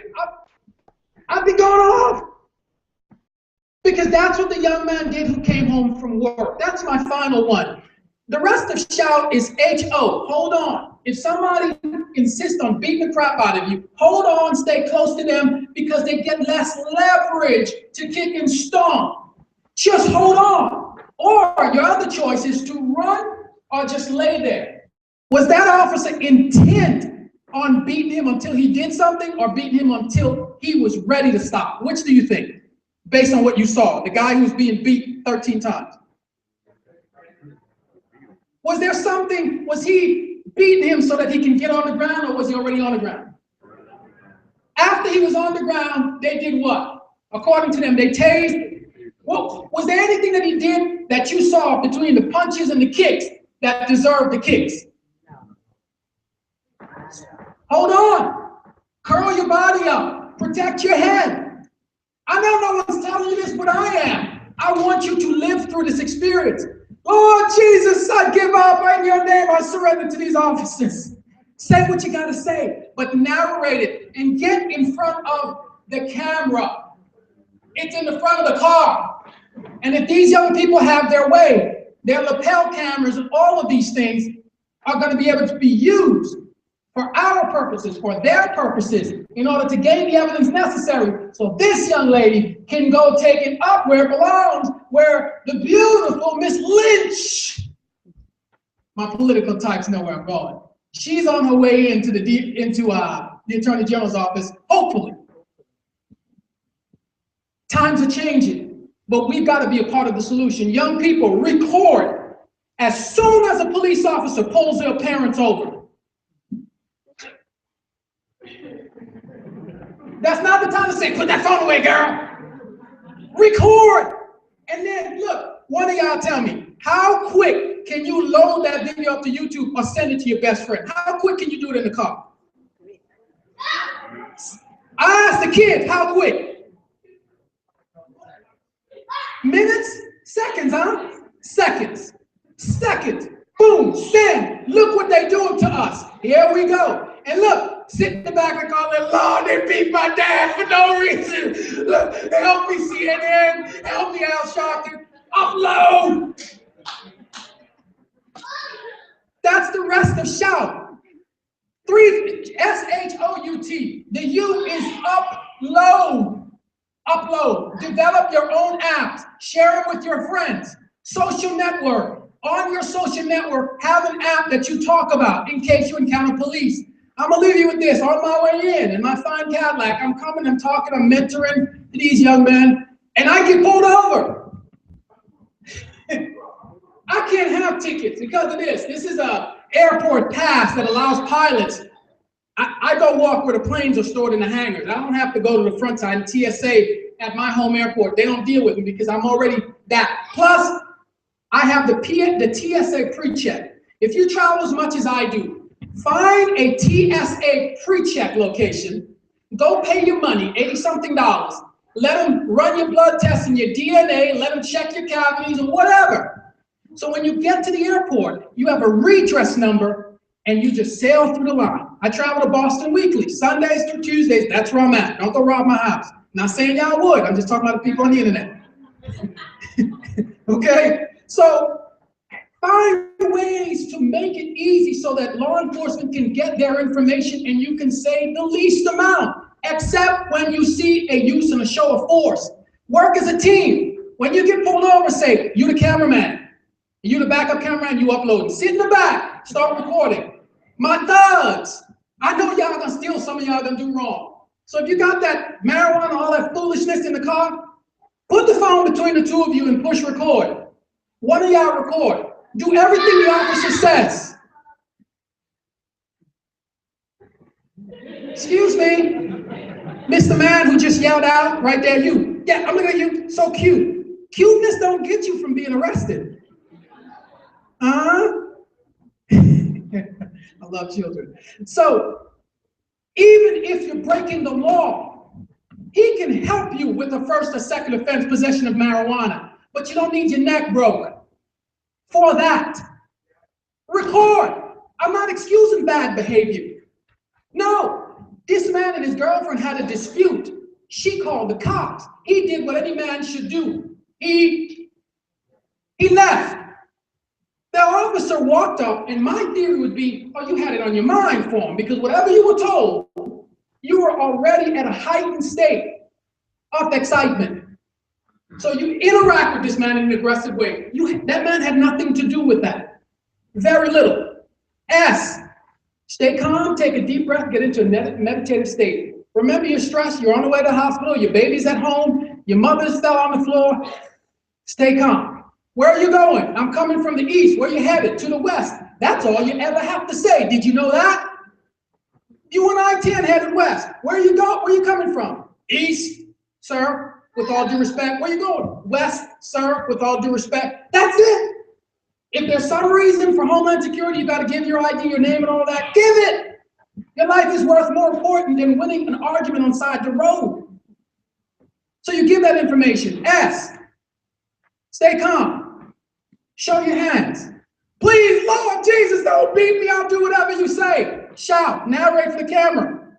Kids in the back, other person in the back, record. S-H, hold on if they go to kicking and beating. Stay close. It's just a fact of wrestling. How many of you all watch WWE? When do you get the chair in your head? When you're standing away or when you're close? Yeah, you know, come on, y'all, you know, hold on to the leg. You know, let them drag you, you know. So hold on to protect your cranial. You want to protect this and you want to protect your spine because we don't want you to be paraplegic. So hold on, S-H-O. H-O is hold on. And you, kids, what's the U? Upload, get that video off that phone.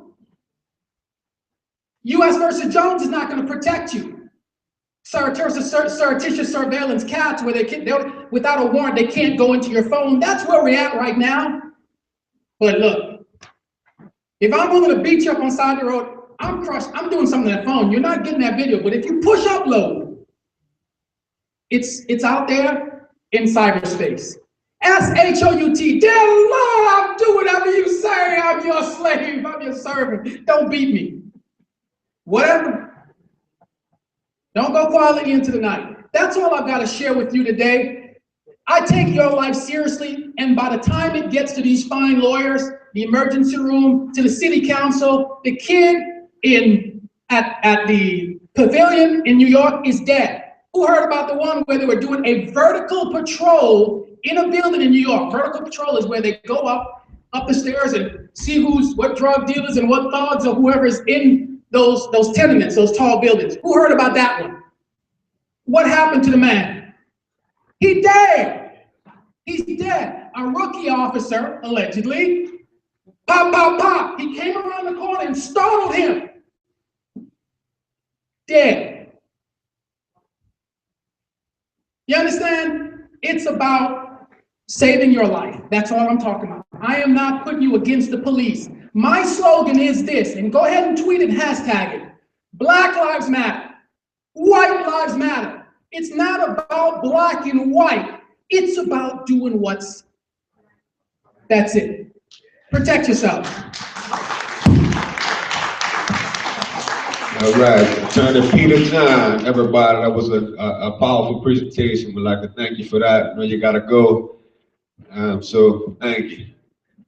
All right, and just like you said, there's no ironclad way. You know, when you're on the side of the road with these officers, no ironclad way.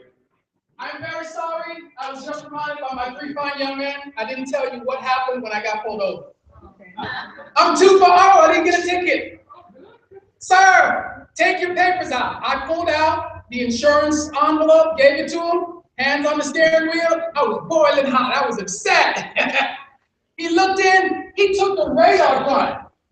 The officer took the radar gun and stuck it in the window and said, you see that? 83, you speeding. Lord, I'm sorry, officer. That's it. But Mr. Peter John, I know who you are. I said, I'm on my way to this event here, know your rights, about stop the violence. He said, yeah, a few bad officers ruined it for the rest of us. You have a nice day, go on your way, slow down. This is the first person I've let go the last 4 days.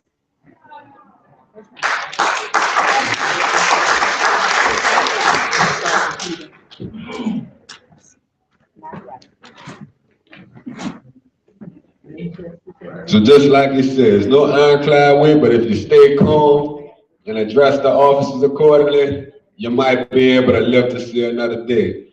You know, so just like a few other panelists have said, the battle is not on the side of the road. So after the fact, you know, handle the situation accordingly. Now, so what, and from that, we're gonna go ahead on into the next segment. It's about your constitutional rights, so that's what we're gonna get into right now. Yourself into a deeper hole. Let's talk about what your rights are in the first place. This is the Bill of Rights. These are the first 10 amendments that were added to the U.S. Constitution after it was ratified in 1789. These rights are protected under federal law, which means everything we're talking about today applies in all 50 states. There are 3 amendments in particular that protect your rights during police encounters. The 4th Amendment states that the right of the people to be secure in their persons, houses, papers, and effects against unreasonable searches and seizures shall not be violated. The 5th Amendment states that no person shall be compelled in any criminal case to be a witness against himself, nor be deprived of life, liberty, or property without due process of law. During a police encounter, the smartest way to take the 5th is just to keep your mouth shut, because you always have the right to remain silent.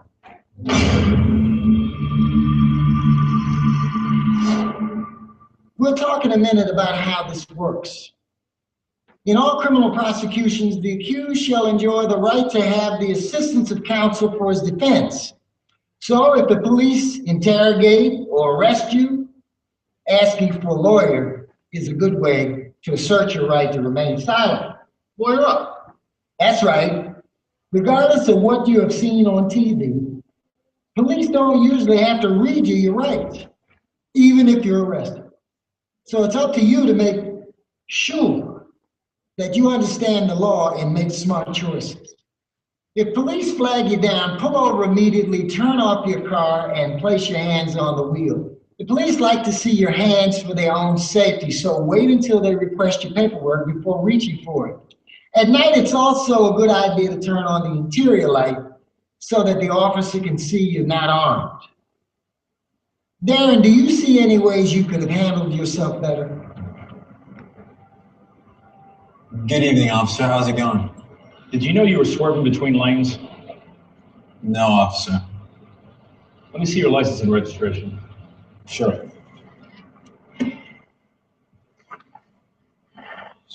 My license? Here's my registration.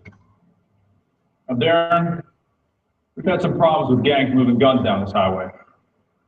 You're not packing any Tech 9s, are you? No, sir. I didn't think so. You don't mind if I take a look, do you? Officer, I know you're just doing your job. I don't have any guns or whatever, but I don't consent to searches. Perfect. Rule number 3, you have the right to refuse searches. This comes directly from the 4th Amendment.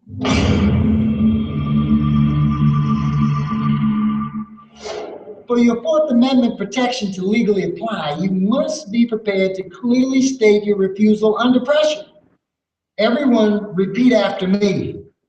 I don't consent to searches. I don't consent to searches. The officers can't hear you, so say it again. I don't consent to searches. One more time. I don't consent to searches. You a law student or something? So if I show that I know the rules, you might think I'm a law student. Or maybe I got big legal connections. Perhaps. But don't get carried away by saying stuff like, I know my rights. Get out of my face. I'm gonna sue you. Never tell the officer you know your rights. Show the officer you know your rights by asserting them calmly. You seem nervous. Is there anything in this car I need to know about? No, officer. All right. Please step out of the vehicle. Police may legally order you out of your vehicle, so you should comply. Walk back here with me. Stand right here for me. Now you got 2 choices. You can make this better, or worse for yourself. Now, if you cooperate, it's going to make things a lot easier on you. Beware that the police may legally lie to you, so never let false threats or promises trick you into waiving your rights.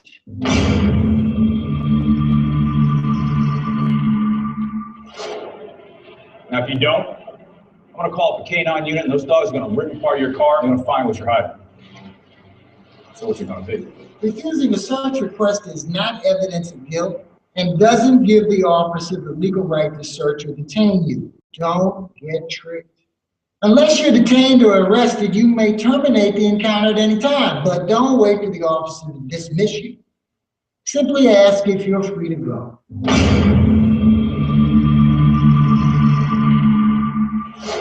Darren, those dogs are going to rip apart your car and they're going to find what you're hiding. Like I said, what's it going to be? Officer, are you detaining me or am I free to go? Good. This line can help withdraw you from an encounter. Saying you want to leave establishes that the encounter is not voluntary, which could help you later if you end up in court. Let's practice that line. Everyone repeat after me. Are you detaining me or am I free to go? Are you detaining me or am I free to go? One more time. Are you detaining me or am I free to go? All right. You want to play it like that? You want to bump it up to the next level? Fine. You stay right here. Don't go anywhere. Asserting your rights won't make the police love you, but it might make them extra cautious about violating your rights.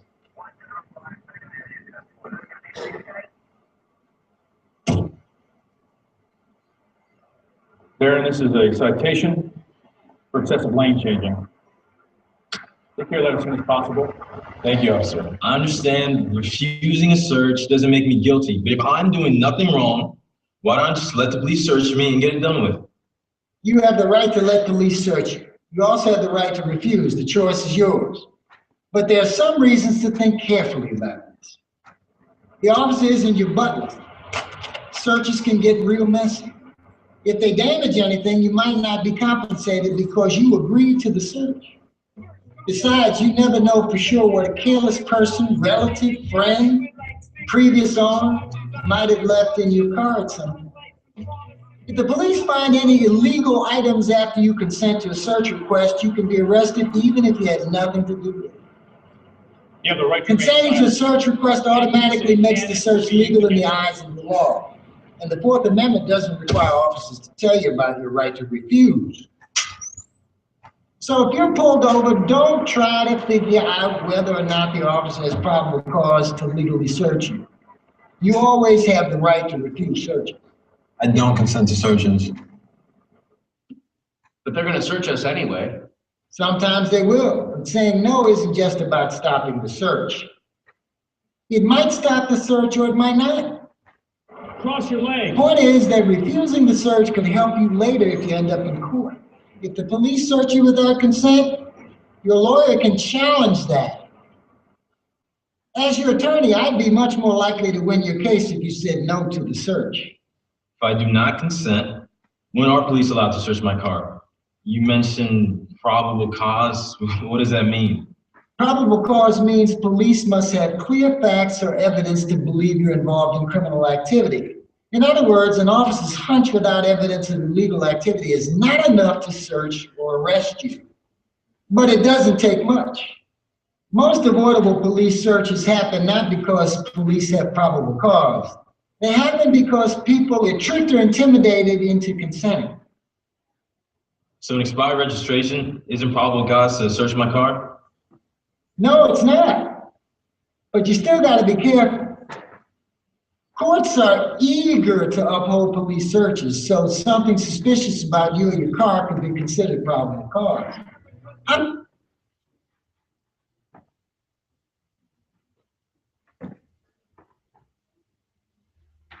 All right, a few important lessons just they're talking about illegal searches and seizures, and consent to search, just like they're repeating on the video. All right, we have a question in the back. If somebody want to grab that.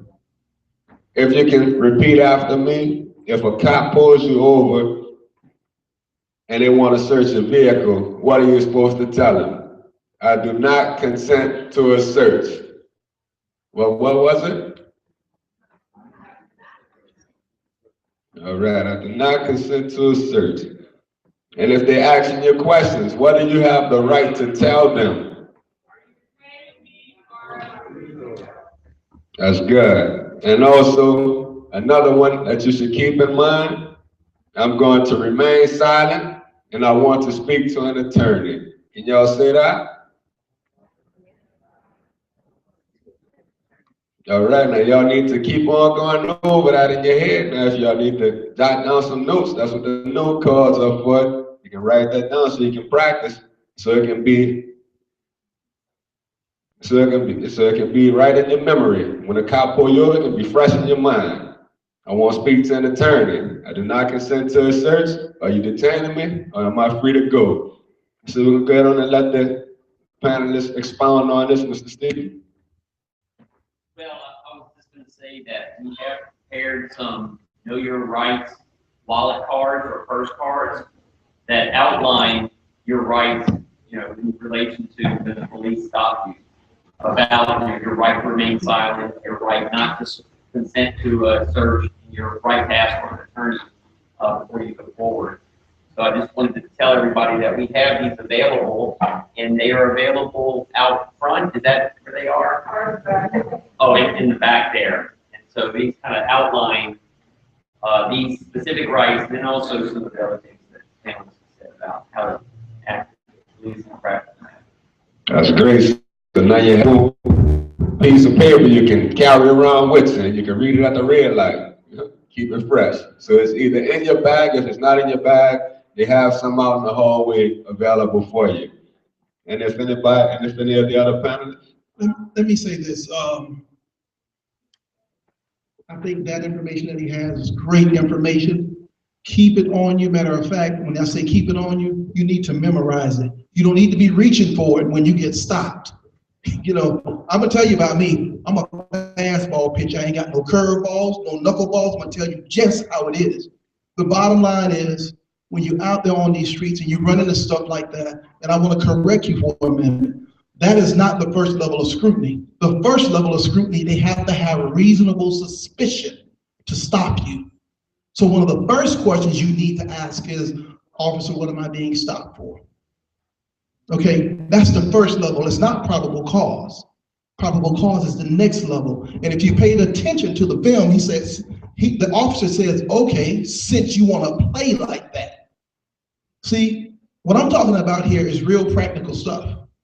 I'm glad Mr. John came in and gave you his version of that portion of it. But what I'm talking about is straight real.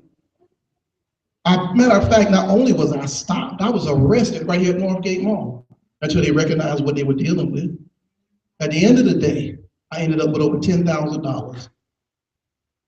And the reality of it is, I wish we can talk to Judge Edwards, because at the end of the day, that's the person who's sitting in that judge seat who makes the determination of this whole entire set of facts, because he's not there. And we can only deliver what actually occurred, and he can look at the documents and he makes the determination. So what I'm saying to you is, you have to arm yourself with this stuff in your head, because you don't want to be reaching for your Know Your Rights card and they think you're reaching for a gun. Next thing you got a taser on you. Next thing he done hopped in the car and you're just trying to get a Know Your Rights card. No, what am I being stopped for? Because in your mind, you already know he has to have reasonable suspicion. Now, what is reasonable suspicion? I think I'll let you go ahead and explain what that is. Reasonable suspicion from their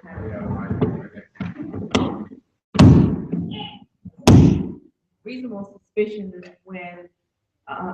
is when the police should, for lack of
like I say, especially the swerving lanes where there's no witnesses there.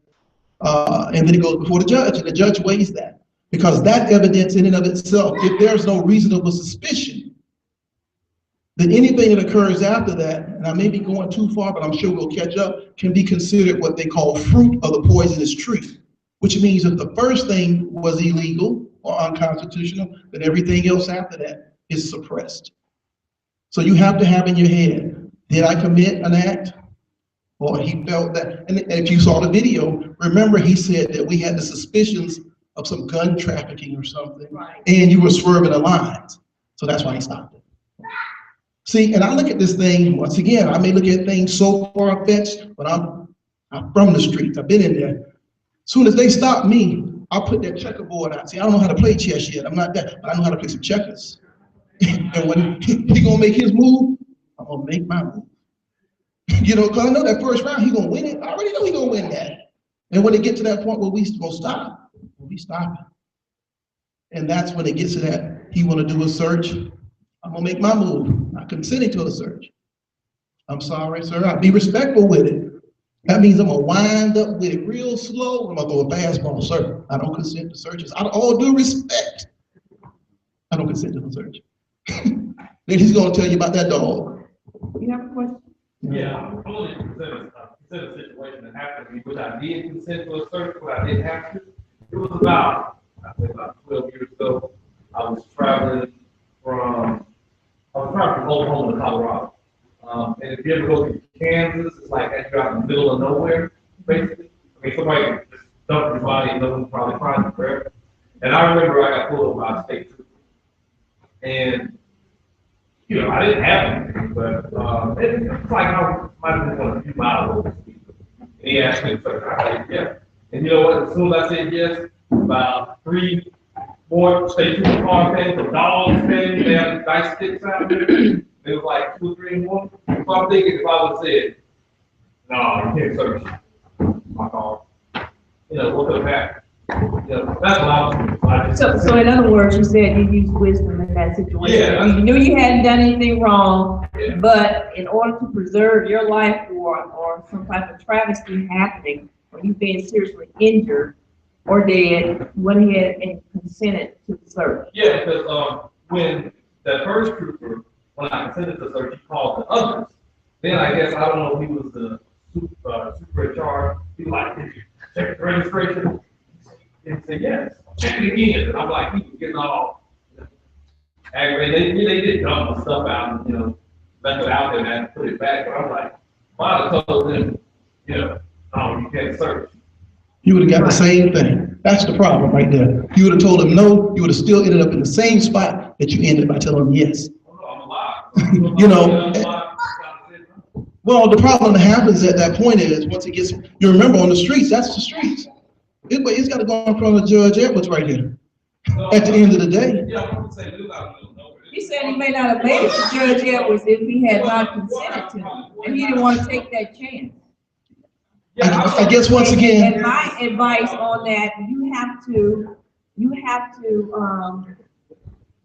do what you think is best at that particular point. If you're in the middle of nowhere and then you want to say, okay, I am not going to consent. Why are you detaining me? Are you detaining me? Or am I in custody? And you are surrounded with 5 officers. I don't think it's wisdom for you to resist, or what they would call resisting an officer, or not being or not responding to their question. The best thing to do is to respond to their question and say, officer, you know, whatever it is, you know, you want to see my license, give me an opportunity. I'm reaching for my glove compartment or wherever you have it. Is it okay? But it's real on the streets, especially right now in this environment that we're in now, especially after Ferguson, and then after a lot of things that are going on in the United States. The law enforcement is really on edge because we're seeing a change in law enforcement now. The people are on edge because they're demanding accountability from the police when you have officers that are not doing what they're supposed to do, that are breaking the law. So right now, my advice would be to use wisdom in a situation where you are confronted by the police and where you're stopped by the police. I don't think, I heard Mr. John say something earlier, and of course, hanging on to the police, that's a good thing, but then, you know, do you really want to get to that point? Because then they'll turn it around and say you committed a battery on the police, or you were fighting the police, all kinds of things. So you just have to play it along, because you are dealing with personalities. You are dealing with someone who has a gun and a taser, and whose mindset or mentality is that they have all power. So you have to take that into consideration when you are stopped by the police. I always say that you can be right, but just make sure you're not dead right. So you got to make sure you use wisdom in every situation. Yeah, you know your rights, and you can assert your rights and your constitutional rights once you get a lawyer and you get to that point. Then you're able to basically protect yourself and go forth to advocate your case at that point. But if you're in a situation like this gentleman said, where you were there in the middle of nowhere, my suggestion is that you be very cooperative and, you know, comply, to make sure that you have to remember, you want to make sure you don't get severely injured or dead when you're dealing in situations like that. And once again, I'm not going to disagree with her. My background dictates something different to me, is that I don't care where I'm at. I am not going to give up my rights. I'm going to assert my rights. I'm going to play the game, the checker move. You can't search. I'm not going to consent to the search, and then let you mess around and put some drugs in my car, and then have to go up for the drug. Because see, they got to make a report. They got to make a report. And, you know, I may do something that may be unorthodox if I'm in the middle of nowhere. No, sir, I don't consent to searches. And when he brings his other friends, I might just lay on the ground, take off my clothes, anything. Something's going to happen critical that's going to disrupt this game. But it's not going to be the fact that, and like I said, different people do different things. But once I got this brain on fine tune, it's on. Once I put that brain on, I'm not worried about this. And I got God that I believe in. So whatever's going to happen, going to happen. But it's going to happen with a favor. And that's just how I am. But I might be the one to end up dead too. But I'm willing to face that. My God ain't going to fail me for whatever it is. If it's my time to get killed, not die, because they killed me, then it's that time. But I'm going to die and get killed with my rights asserted. That's just where I am. We're gonna hold the questions for just a second. Yeah, just mention something to comment. One thing that you said was this happened about 12 years ago, right? Yeah. And so I think one thing that I'm somewhat hopeful about, and it's not a fix everything situation, but you know, if you had been on camera, you know, and have a really good quality, you know, dash cam there recording this encounter with the police, I think it would have helped you, you know, at least be able to go, well, you know, if this thing is on and running, I can, this looks like I could, you know, say, hey, no, I don't consent to searches here. But given everything you said, that this was 12 years ago and you were out in the middle of nowhere, I understand where you're coming from. Yeah, I totally understand where you're coming from. Gas station like 40 miles. Right, yeah, so I heard it in your description of Kansas, right on, you know, I mean, you were really in the middle of nowhere, and so I totally get that. And it just brings up one thing I just have to ask about here, because I'm trying to learn more about this, is, you know, this idea of photographing or videoing the police. You know, this is a kind of a new development that is being done widely because of our smartphones, because of GoPro cameras, you know, the proliferation of, you know, these devices, all types to videotape and take pictures of people. Well, one of the reactions to this, and this is just one of the reactions, but it's one I want to try to learn more about, is some police officers feel that this shouldn't be done to them. You know, that they should not be videoed or photographed when they're out in public, you know, as police officers. And that's not the case. They can be videoed and they can be photographed. It's totally your right to do that. So I do suggest that you do it from a distance, a safe distance. Safe for everybody, safe for you and safe for them. In the sense of, you know, safe for you so that you won't, you know, be attacked for it if somebody is just not saying that you just can't do this, or say for them they won't feel threatened by it. Physically threatened by it. But one reaction that I want to get to is some police officers and prosecutors have brought what are called criminal defamation cases against people trying to videotape them or photograph them. And I want to tell you, these laws are unconstitutional. They do exist, and there's one of the books here in Louisiana, and a few places they've tried to enforce this. And what I would really encourage or ask you, if you run into a situation where somebody has been charged with criminal defamation or something like that because they were videotaping or photographing the police, I really ask you to give me a phone call. Give the ACLU of Louisiana a phone call, because we would really like to talk with you and learn more about this. We're gonna hold this and keep it moving. Try to keep it moving a bit. Let me say this. Go ahead. Let me say this, because I can't leave out of here with y'all confused. And I need to ask the panel, because if I was in the audience, right now I would be confused. Is there a certain situation where we should not assert our rights that we're sitting here telling these people to assert? So if he's in Kansas, in the middle of nowhere, bring me to the city and give me the same scenario where I should not tell him I don't consent to a search, because I don't want to confuse these people. And you may not know or be able to ask that question. But I want to present a real scenario for you, if that's what we're going to tell him. Because everybody who'll go to Kansas, everybody's not going to be in the middle of nowhere. What's that same scenario here? And I understand you say use wisdom, but do we have the same scenario where we should compromise asserting our rights?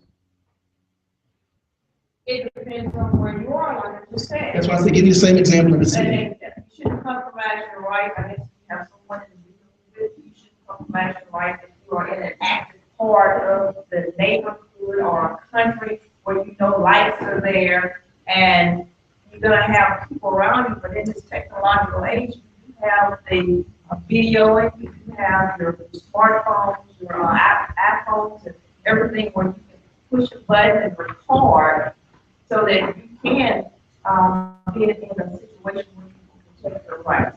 And my advice is still always to exercise wisdom, but you still can exercise your rights. You still, it's nothing wrong with saying, okay, I'm going to say, officer, you cannot search my car. I don't consent to you searching my car. There's nothing wrong with when you're getting pulled over. My advice would be to always ask, why am I being stopped? And you should give you the reason why you're being stopped. And if it's come down to a situation where the officer says, can I search your car? And you're not in agreement with it, you have a right to always assert your rights. You can say, I do not agree with you searching my car. And that would be if you have someone with you or you in an active type of situation. But if you're out in the middle of nowhere, I just can't see unless you have your video or your tape recorder. And I guess I'm speaking because I'm female and I travel all the time. I'm up and down the road throughout the country. So I know and I can feel a vibe as to when I need to say, okay, I'm not going to consent to you searching my car. Of course, I've never had a situation, but I have been pulled over and stopped where the officers have asked me questions and I have responded, well, I don't believe I've done anything wrong. Am I free to go? And they either say yay or nay. So it just depends on where you are, but you always have a right to exercise your constitutional rights. I'm not saying that you shouldn't. I'm just saying that you have to choose in a certain environment how you want to exercise your rights. Let me ask you, if I'm in a predominantly or all-white neighborhood, because I got to bring this to the city. I got to bring that same circumstance where he out there by himself. I'm in an all-white neighborhood. As a matter of fact, stopping through, what part of Texas that is? It's outside of stopping through Jasper, Texas. Am I supposed to not assert my rights? I'm in a situation where I'm the only black there. 10 police done drove up. Is that, I'm just trying to set the same situation he was. Because if my rights work, if we're gonna sit here and say assert these rights, then we need to understand at what point, if you're saying that we have to understand our compromise or understand that the environment dictates it, then I need to understand that. And I guess they need to understand as well, because once again, I do it all the time, no matter what the situation is. Because at the end of the day, whatever the conclusion is what it is. But I got to do right. Regardless if they do wrong, I'm responsible for what I know. That's what life teaches me. A sin doesn't become a sin until you know it's a sin. And I'm responsible for this knowledge that it's given me. Sometimes maybe knowledge and wisdom does run against each other, and maybe that's the scenario. And I think that the main takeaway here is to assert your rights whenever, but also be wise about it, because the battlefield is not on the side of the road. You always have after the fact, and we do have one question. Let's go on action.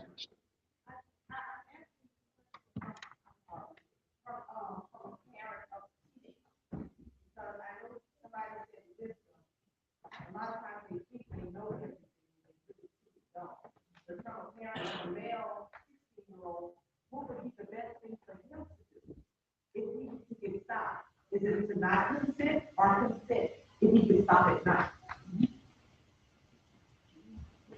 Anybody would like to? Once again, this is Marcus Allen theory. To not consent,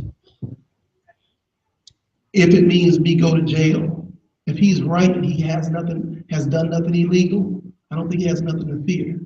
I mean, if you don't have no dope in the car, if you don't have anything, my thing is because they're law enforcement, and law enforcement job ends once the arrest occurs. Would you agree?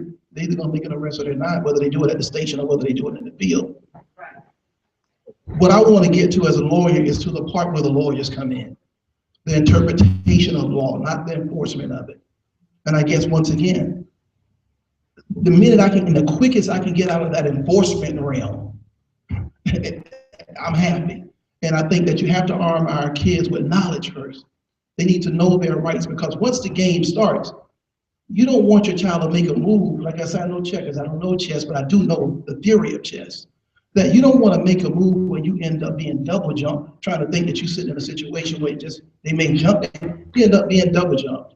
And the fact of the matter is, once again, I think your child needs to also understand the scenarios. And one thing that she did bring up, because she's a woman, she has a different level that she has to operate differently than I would as a man, as well as a child. They have a different level. You need to tell them to put their arm out the window or something so they can go to a lighted area. Those are the things that we have to be able to arm ourselves with when we have children. I have one growing up, and he's 18 now, and I get afraid.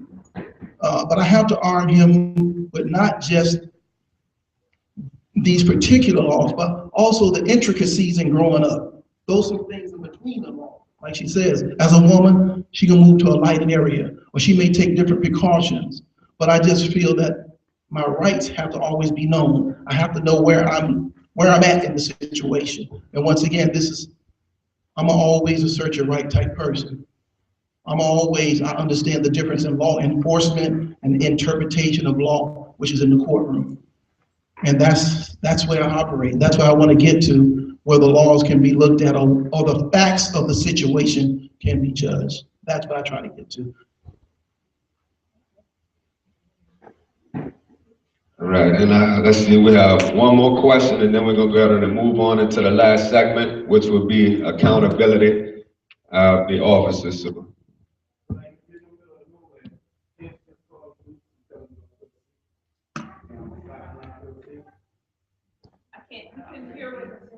if you're in the middle of nowhere, can you call the police on the police and tell them that you're being stopped and you do not feel safe?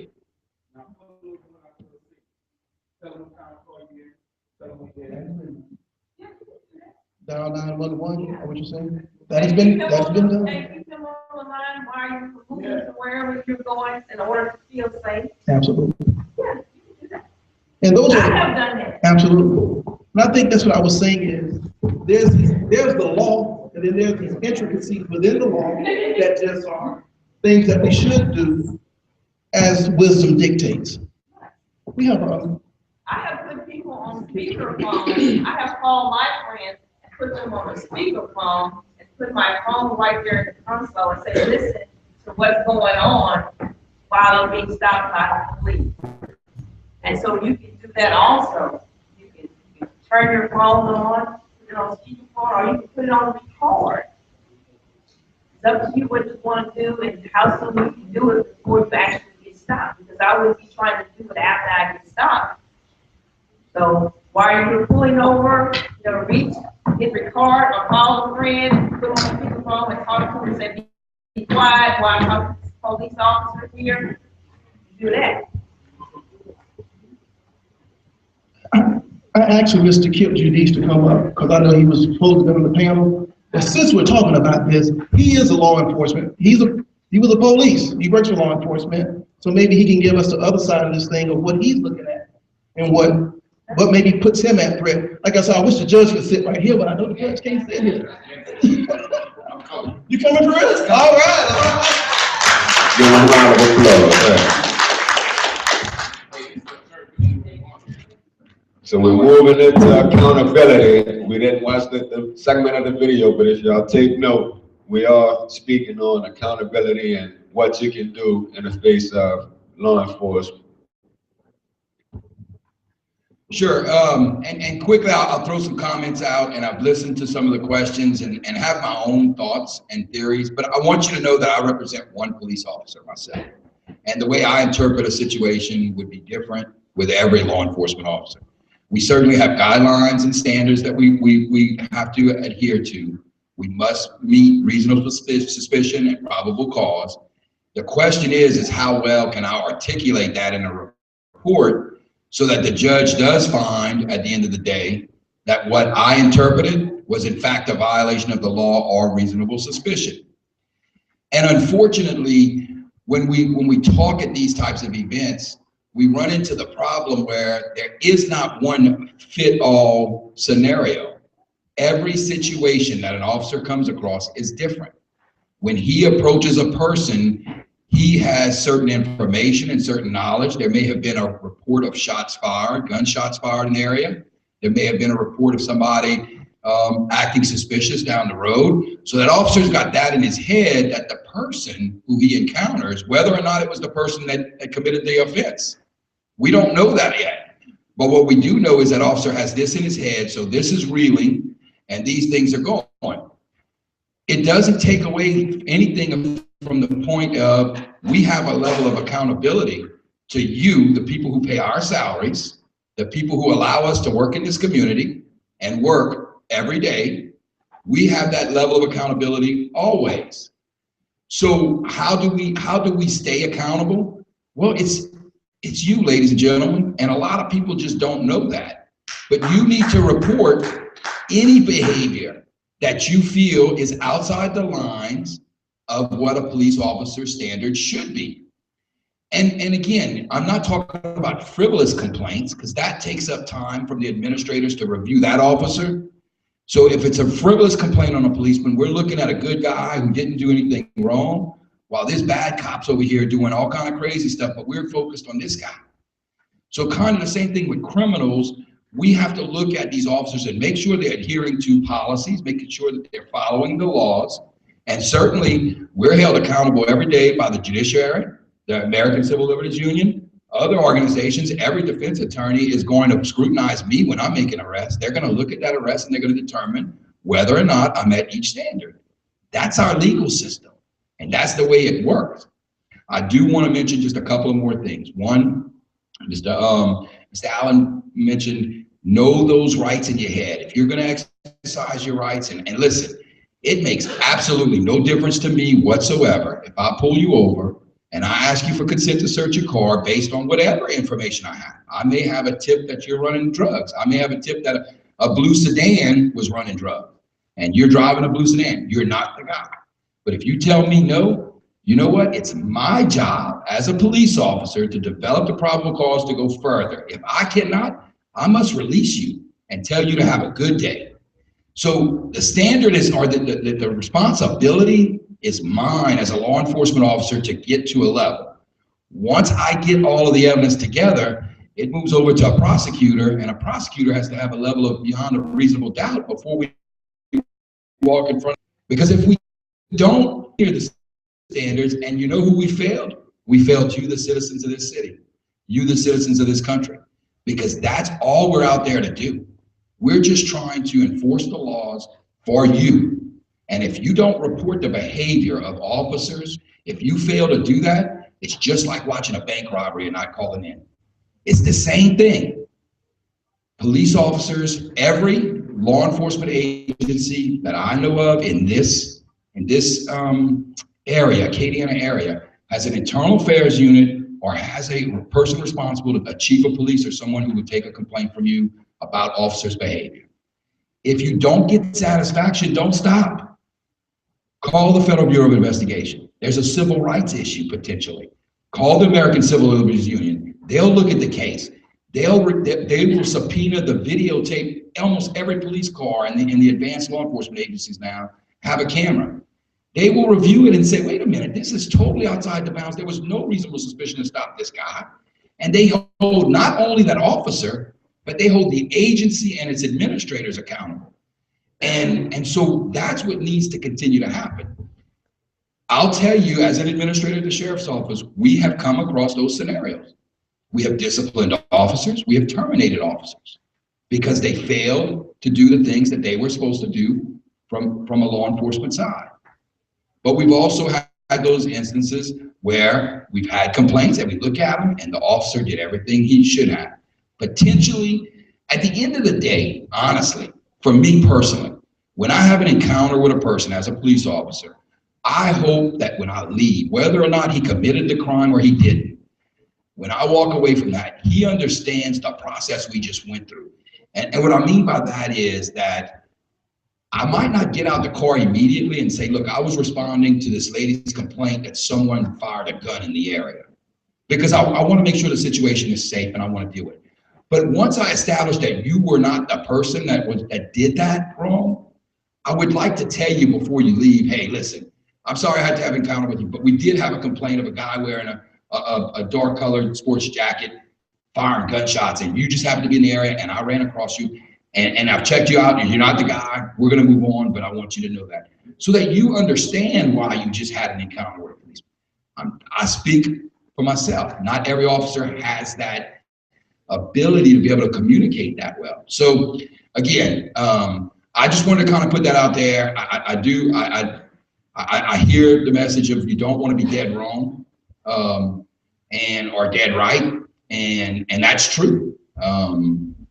An officer's interpretation of a situation and not knowing what that officer has in his head already could turn a situation into real bad. I also think that I concur with Ms. Allen. The smaller amount of time that me as a police officer and a citizen, a person have the small amount of contact time there is, the less contact time, the less that this thing can go bad. So you assert your rights. It does not affect me at all. I am responsible. I am trained to develop evidence that people have committed a crime, to be able to develop that and be able to articulate that in a report and move to the next level. By you asserting your rights does not affect that at all. Does it make my job easier when you give me a consent to search? It does. It does.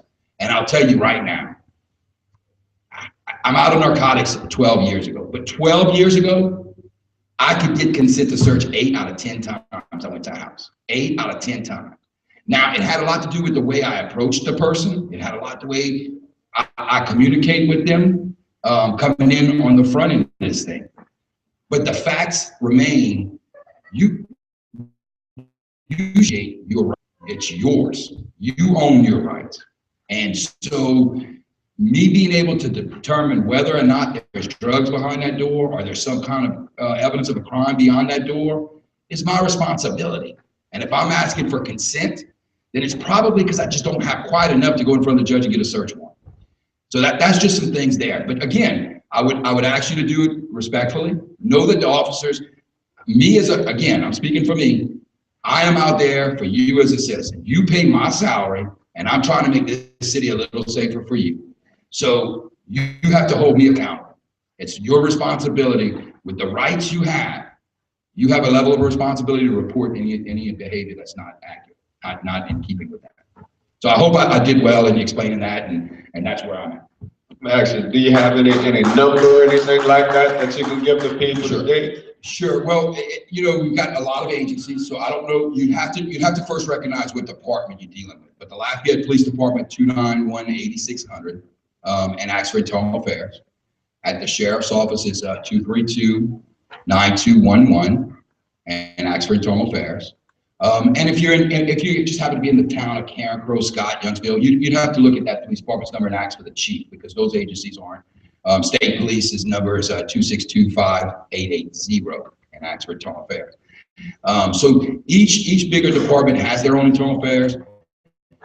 If you're not sure what agency it was, you can contact any one of those, because we're all tied in through the 911 system in Lafayette Parish to one. So we could pull it up on the screen and say, oh, it was a Broussard police officer that pulled you over, once you give them the location and the time. So certainly there are, and then again, if those things, if you're not getting anywhere there, don't give up. Contact ACLU, contact an attorney, contact the district attorney's office, someone, and that research will be done for you, and I can assure you get that information with time. Any questions? Here you go, Judge. I'm very pleased to be here with you, and I have learned a lot, and I would encourage each of you to visit this Flex Your Rights organization. They have a YouTube channel, they have a website, and they have these two DVDs that they sell that we saw some clips of, and it presents some significant and detailed information.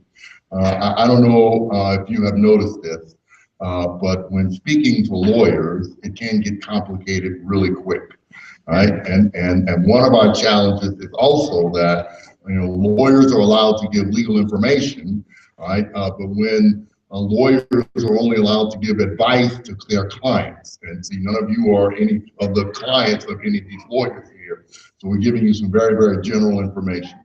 So I want to attempt to put this into context.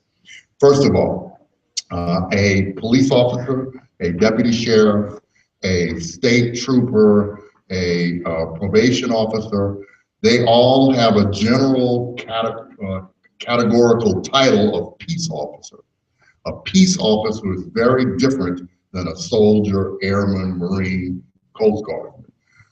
Those folks in the military are warriors, okay? Peace officers are here to protect and serve, to preserve the peace, right? And so peace officers are responsible to assure that the peace is maintained.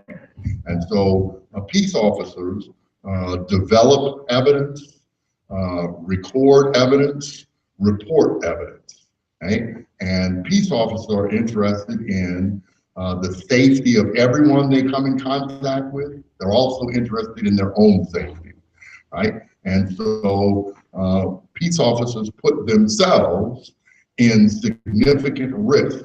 They are regularly put themselves in very risky and dangerous situations in order to preserve the peace. One of the most dangerous situations that a peace officer can be in is a roadside stop. The police officer stops somebody on the roadway. Daytime is dangerous, nighttime is more dangerous. The reason is the police officer, the peace officer, does not know anything about them, very little about the person who's driving the automobile. The peace officer may be able to call on the radio and find out information about who the car is registered to, that sort of information, but general information before they approach the car. When they're approaching the car, they have to be careful that nothing dangerous actually occurs. So I don't know if you noticed in the videos, when the peace officer approached the car, the officer is in a defensive posture, you know, at an angle, presenting a narrow, limited target, all of that sort of stuff. And so I'm giving you this kind of background information so that you can have some insight as to the officer's state of mind when the officer's approaching, okay? And so one of the first things that Peter John said is very significant. You want to show them your hand, show them the palm of your hand. Dangerous things happen when you can't see your hands, right? Your hands are the things that will hold weapons that can cause the peace officer harm, cause danger, okay? So peace officer sees your hands, the peace officer is more reassured that this will be a safe encounter, okay? When you are speaking to the police officer, it's important that you are calm, because if you're calm, the peace officer can be calm, because the peace officer has got to control that situation, okay? And so if you are presenting any sort of behavior that may be resisting the officer's intentions, then the officer may have to get more assertive in order to make sure that you will back down, okay? Because you, the peace officer, cannot allow you to take control of the situation that is out of control. Dangerous things can happen. And so I'm giving this information, you can think about what's going on in the officer's mind, right? So now, there's much discussion about when to assert your rights, knowing your rights, that sort of thing.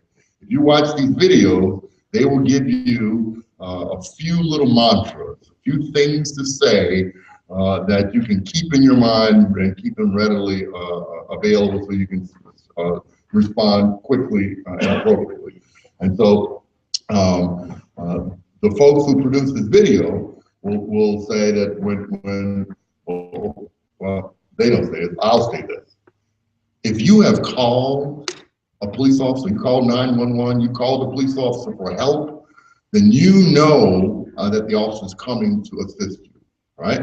And you want to report a crime, you want some help, then at that point, you should feel absolutely confident and that it's appropriate for you to give the officer all the information you want to give the officer, okay? So that the officer can then go and provide the assistance that you're looking for.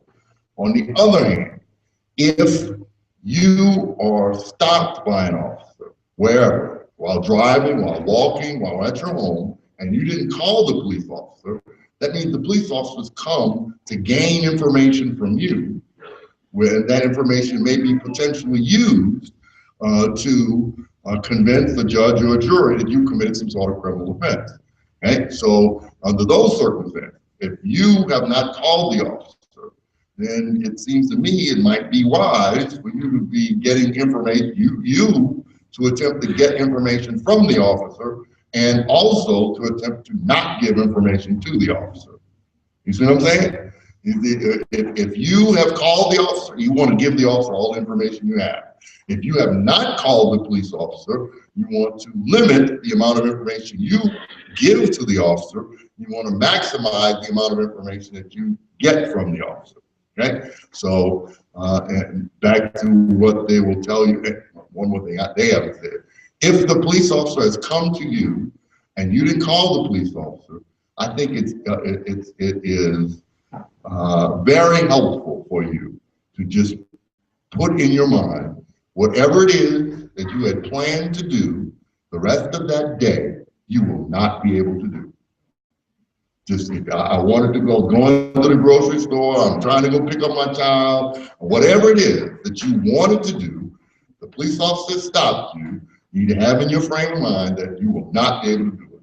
Because if you attempt to convince the officer of something, you probably will not be successful. Right? You will probably be successful in giving the officer a lot of information that the officer did not have before the officer stopped you, and that information may in fact be incriminating. Okay? So with all of that in mind, what they will show you in the video is if you are stopped in a car, again, you have to tell them your name, and you have to tell them your address. Okay, and so one of the things that Peter John described that is an excellent idea to have a photocopy of your driver's license, a photocopy of your proof of insurance, a photocopy of your registration in an envelope, and have that in a place where you can readily get to it. And request, don't reach for it until the officer asks for it. Right? I would suspect that in the on the visor, where the visor flips up, that is probably a location that is less threatening. In the glove box, a gun could be in that.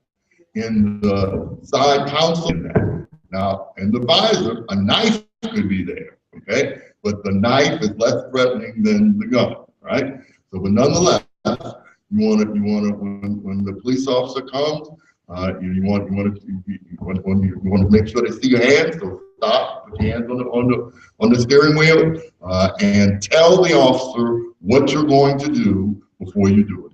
You know, you ask me for my driver's license. My driver's license is in the visor. I can retrieve it if you wish. Wait for the instruction to retrieve it, give it to them. Right? And then the whole business about would you consent to search? That's an easy, no officer. I'm saying you're doing your job. I don't consent to search. Where are you going? Where are you coming from? You know, you can say you can answer that question if you wish. What they'll tell you on the video is, am I being detained or am I free to go? So those on the video, they'll give you those two mantras. Am I being detained or am I free to go? And you should expect the officer to ask you a whole bunch of questions. Again, that's an opportunity for you to give information and not receive information.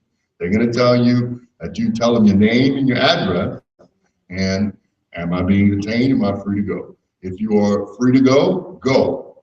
Don't stay and talk to them. Don't ask them why you stopped me. Am I to go? Right?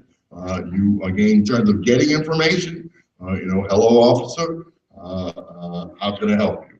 Hello officer, why did you stop me? That's all. If you're getting information, why did it stop you? Then after you've gotten that information, am I being detained? Am I free to go? No officer, I don't consent to search. Those are the two mantras they'll tell you. Right? So then if the officer comes to your home, right, talk to the officer through the door. If you open the door, then that presents the opportunity for the officer to come into your home. Right? And again, what the officer can see, all of that is information that can come against you. Right? Somebody asked about, I'm afraid to stop because I'm afraid. Well, you can call 911 and call 911. I'm driving a car, there's blue lights behind me, it's dark, it's unsafe. I want to stop, but can you confirm, police, if it's an unmarked car, can you confirm that this is a legitimate law enforcement officer that's behind me? I'm looking for a place that's well lit to stop, all that stuff. Now you're talking to 911 while the blue lights are behind you. Obviously, it's a marked car, different story, right? But there's nothing wrong with you calling 911, it's a marked car. And I'm pulling over and this car stopped me, I'm unsecure. You have stolen car, whatever it is, right? But the whole point that these folks will convey to you is give little information, collect maximum information. And again, consider the officer's point of view. You want to be non-threatening at all times. And now, Peter John said something I would not suggest, that hold on to the officer business. I would not touch a police officer.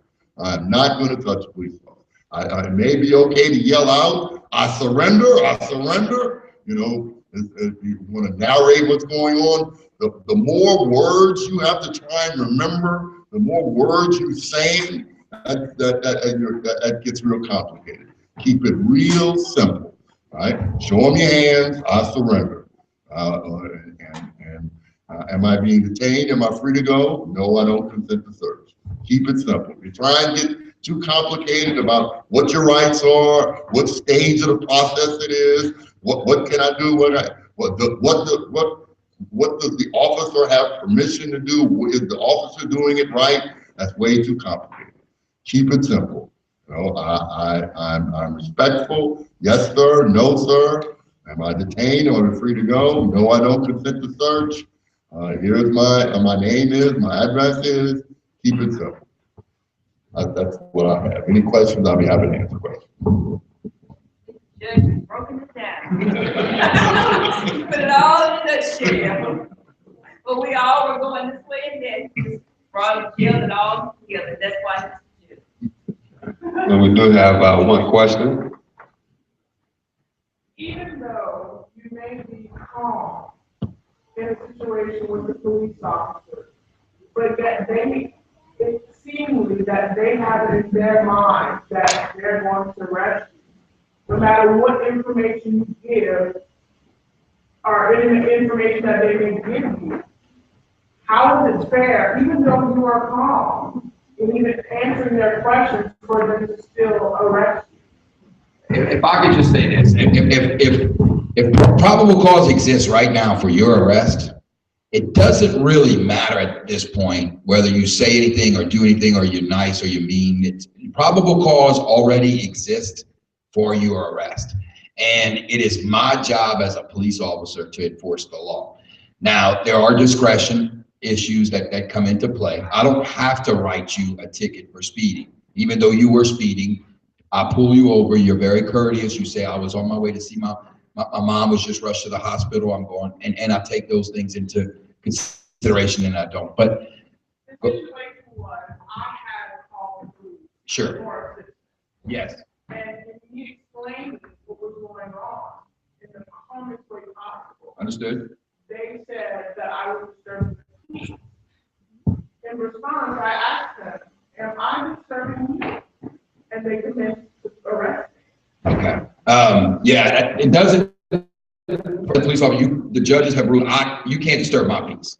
So somebody else has to be a complainant, somebody else has to have been disturbed in regards to that. So, and we've had some cases go in front of the district attorney's office, the judges, and they've said, look, your peace is not what's at question.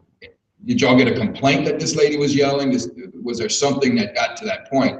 Intoxication state is a different thing because I could articulate that this intoxication level was bothering this lady who was trying to do something else. So I don't know the whole circumstance, but what I'm saying is it should not matter your demeanor. I think what the judge was getting across was the less likely that a situation escalates is based on, could help with your demeanor being nice and polite. I guarantee you right now, I can walk into this audience and either pick a good fight or pick a good friend.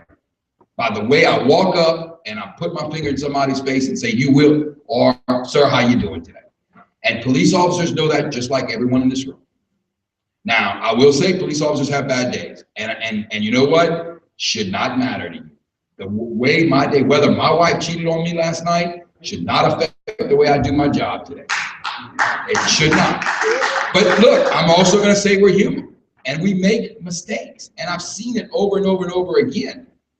The question at the end of the day is, how do we respond to those mistakes? And how do we best serve the citizenry with regards to that? I'm not perfect. I've never been perfect, and I'm not gonna claim that I'm perfect. Neither is any other person that puts that badge on every day. But I do wanna go home to my family tonight.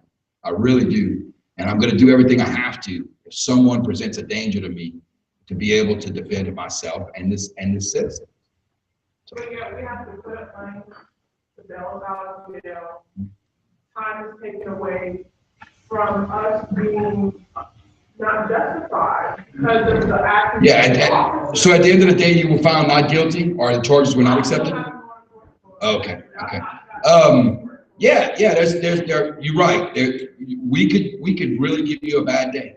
But again, at the end of the day, this man right here, if this officer is using his power as a police officer to make your day bad, we can ultimately be responsible individually and as an agency.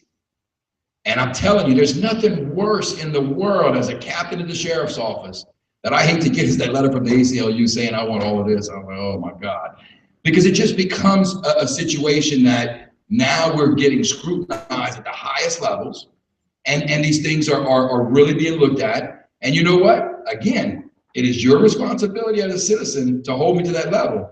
It's his responsibility as an ACLU attorney to make sure that I'm not violating people's rights every day. So, and I don't know if anybody else had any quick answers to that. Real quick, maybe I was not clear. When I mentioned when the police officer stops you, and you need to put in your mind that whatever you wanted to do the rest of that day, you're not going to be able to do. And there's two time frames you need to be thinking about. One, right then with that discussion with the officer, your task is to survive. Your task is to survive. There's nothing you can say to the officer to convince the officer to not arrest you. If that officer has in his head that he wants to make an arrest, that officer will make an arrest. You're not going to talk your way out of the arrest. All right, number one. Number two, that's the first time frame. The second time frame is when you get to court.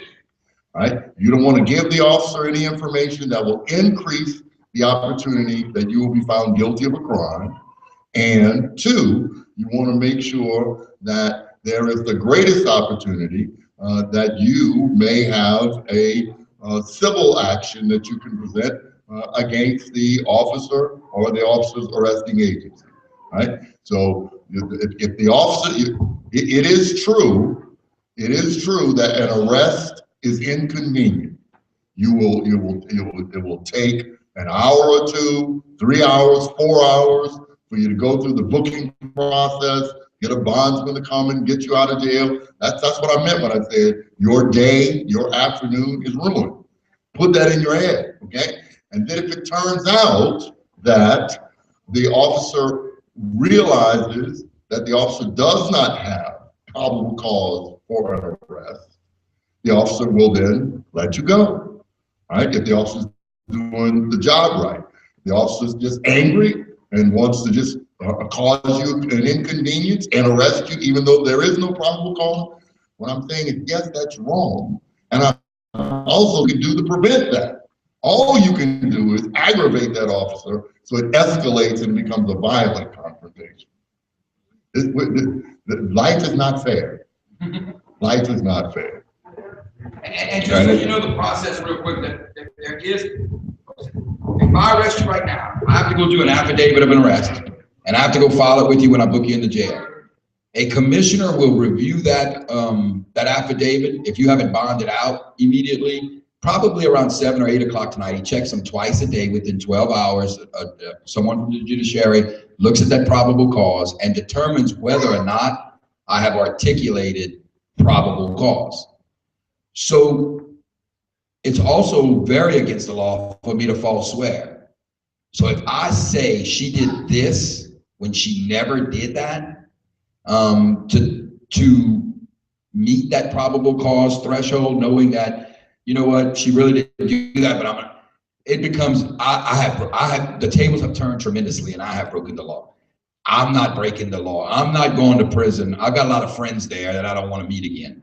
So I'll just tell you that, I mean, if officers are doing that, we do need to know who they are. We need to recognize who they are, and we need to fix that problem, because that is a very, now also keep in mind, and I know you'll get a lot of information in a small, but probable cause is not that hard to achieve, my friends.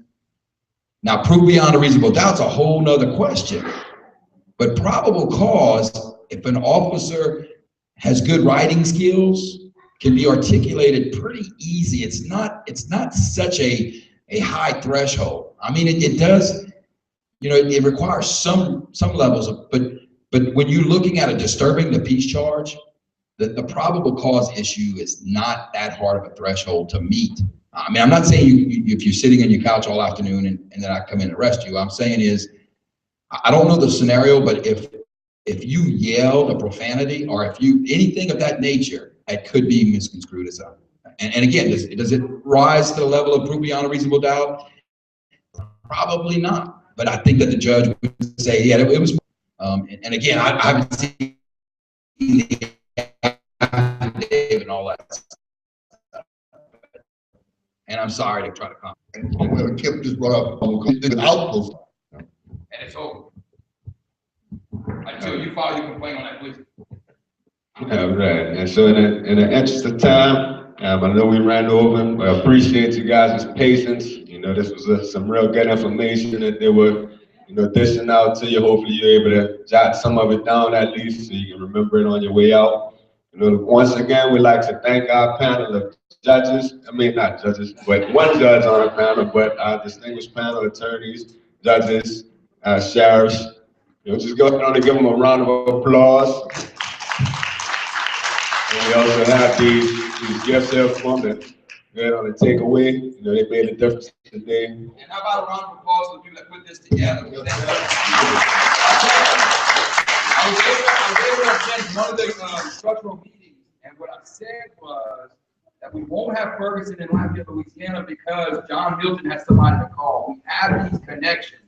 These people have someone to call. We're doing this in advance of any tragedy. We're not waiting for a bad thing to happen before we come to the table. I think Chief Kraft is putting together a committee. I'm understanding that NAACP will have a person at that table, which is wonderful, guys. The more we communicate, the more we talk, I think that we haven't established some things that are going to be absolutely great for the city. So I just want to thank you guys very much for doing this. And again, in your bags, we have those cards. If you want to take that out and fill it out, drop it in the bucket in the back on your way out. We also have some refreshments out there in the kitchen for you. You know, for staying this long, you're wading through the water. Now you can go ahead on and get something to eat, something to drink. And once again, thank our panel. Thank yourselves for being here. You know, spread the message. And the key thing to take away from here today is to know your rights before, after, during, and after the encounter with the law officer. Can I say one thing? If anybody would like one of my business cards, I'm with the ACLU of Louisiana. I have some up here. I'm glad to give them out.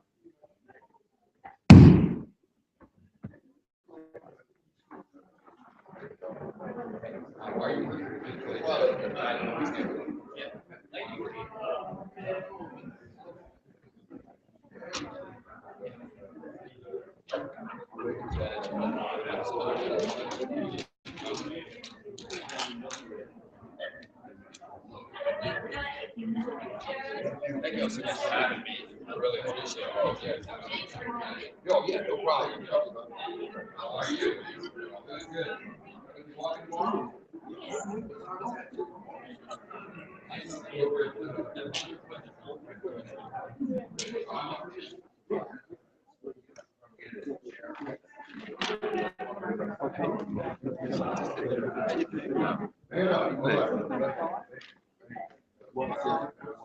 How you doing?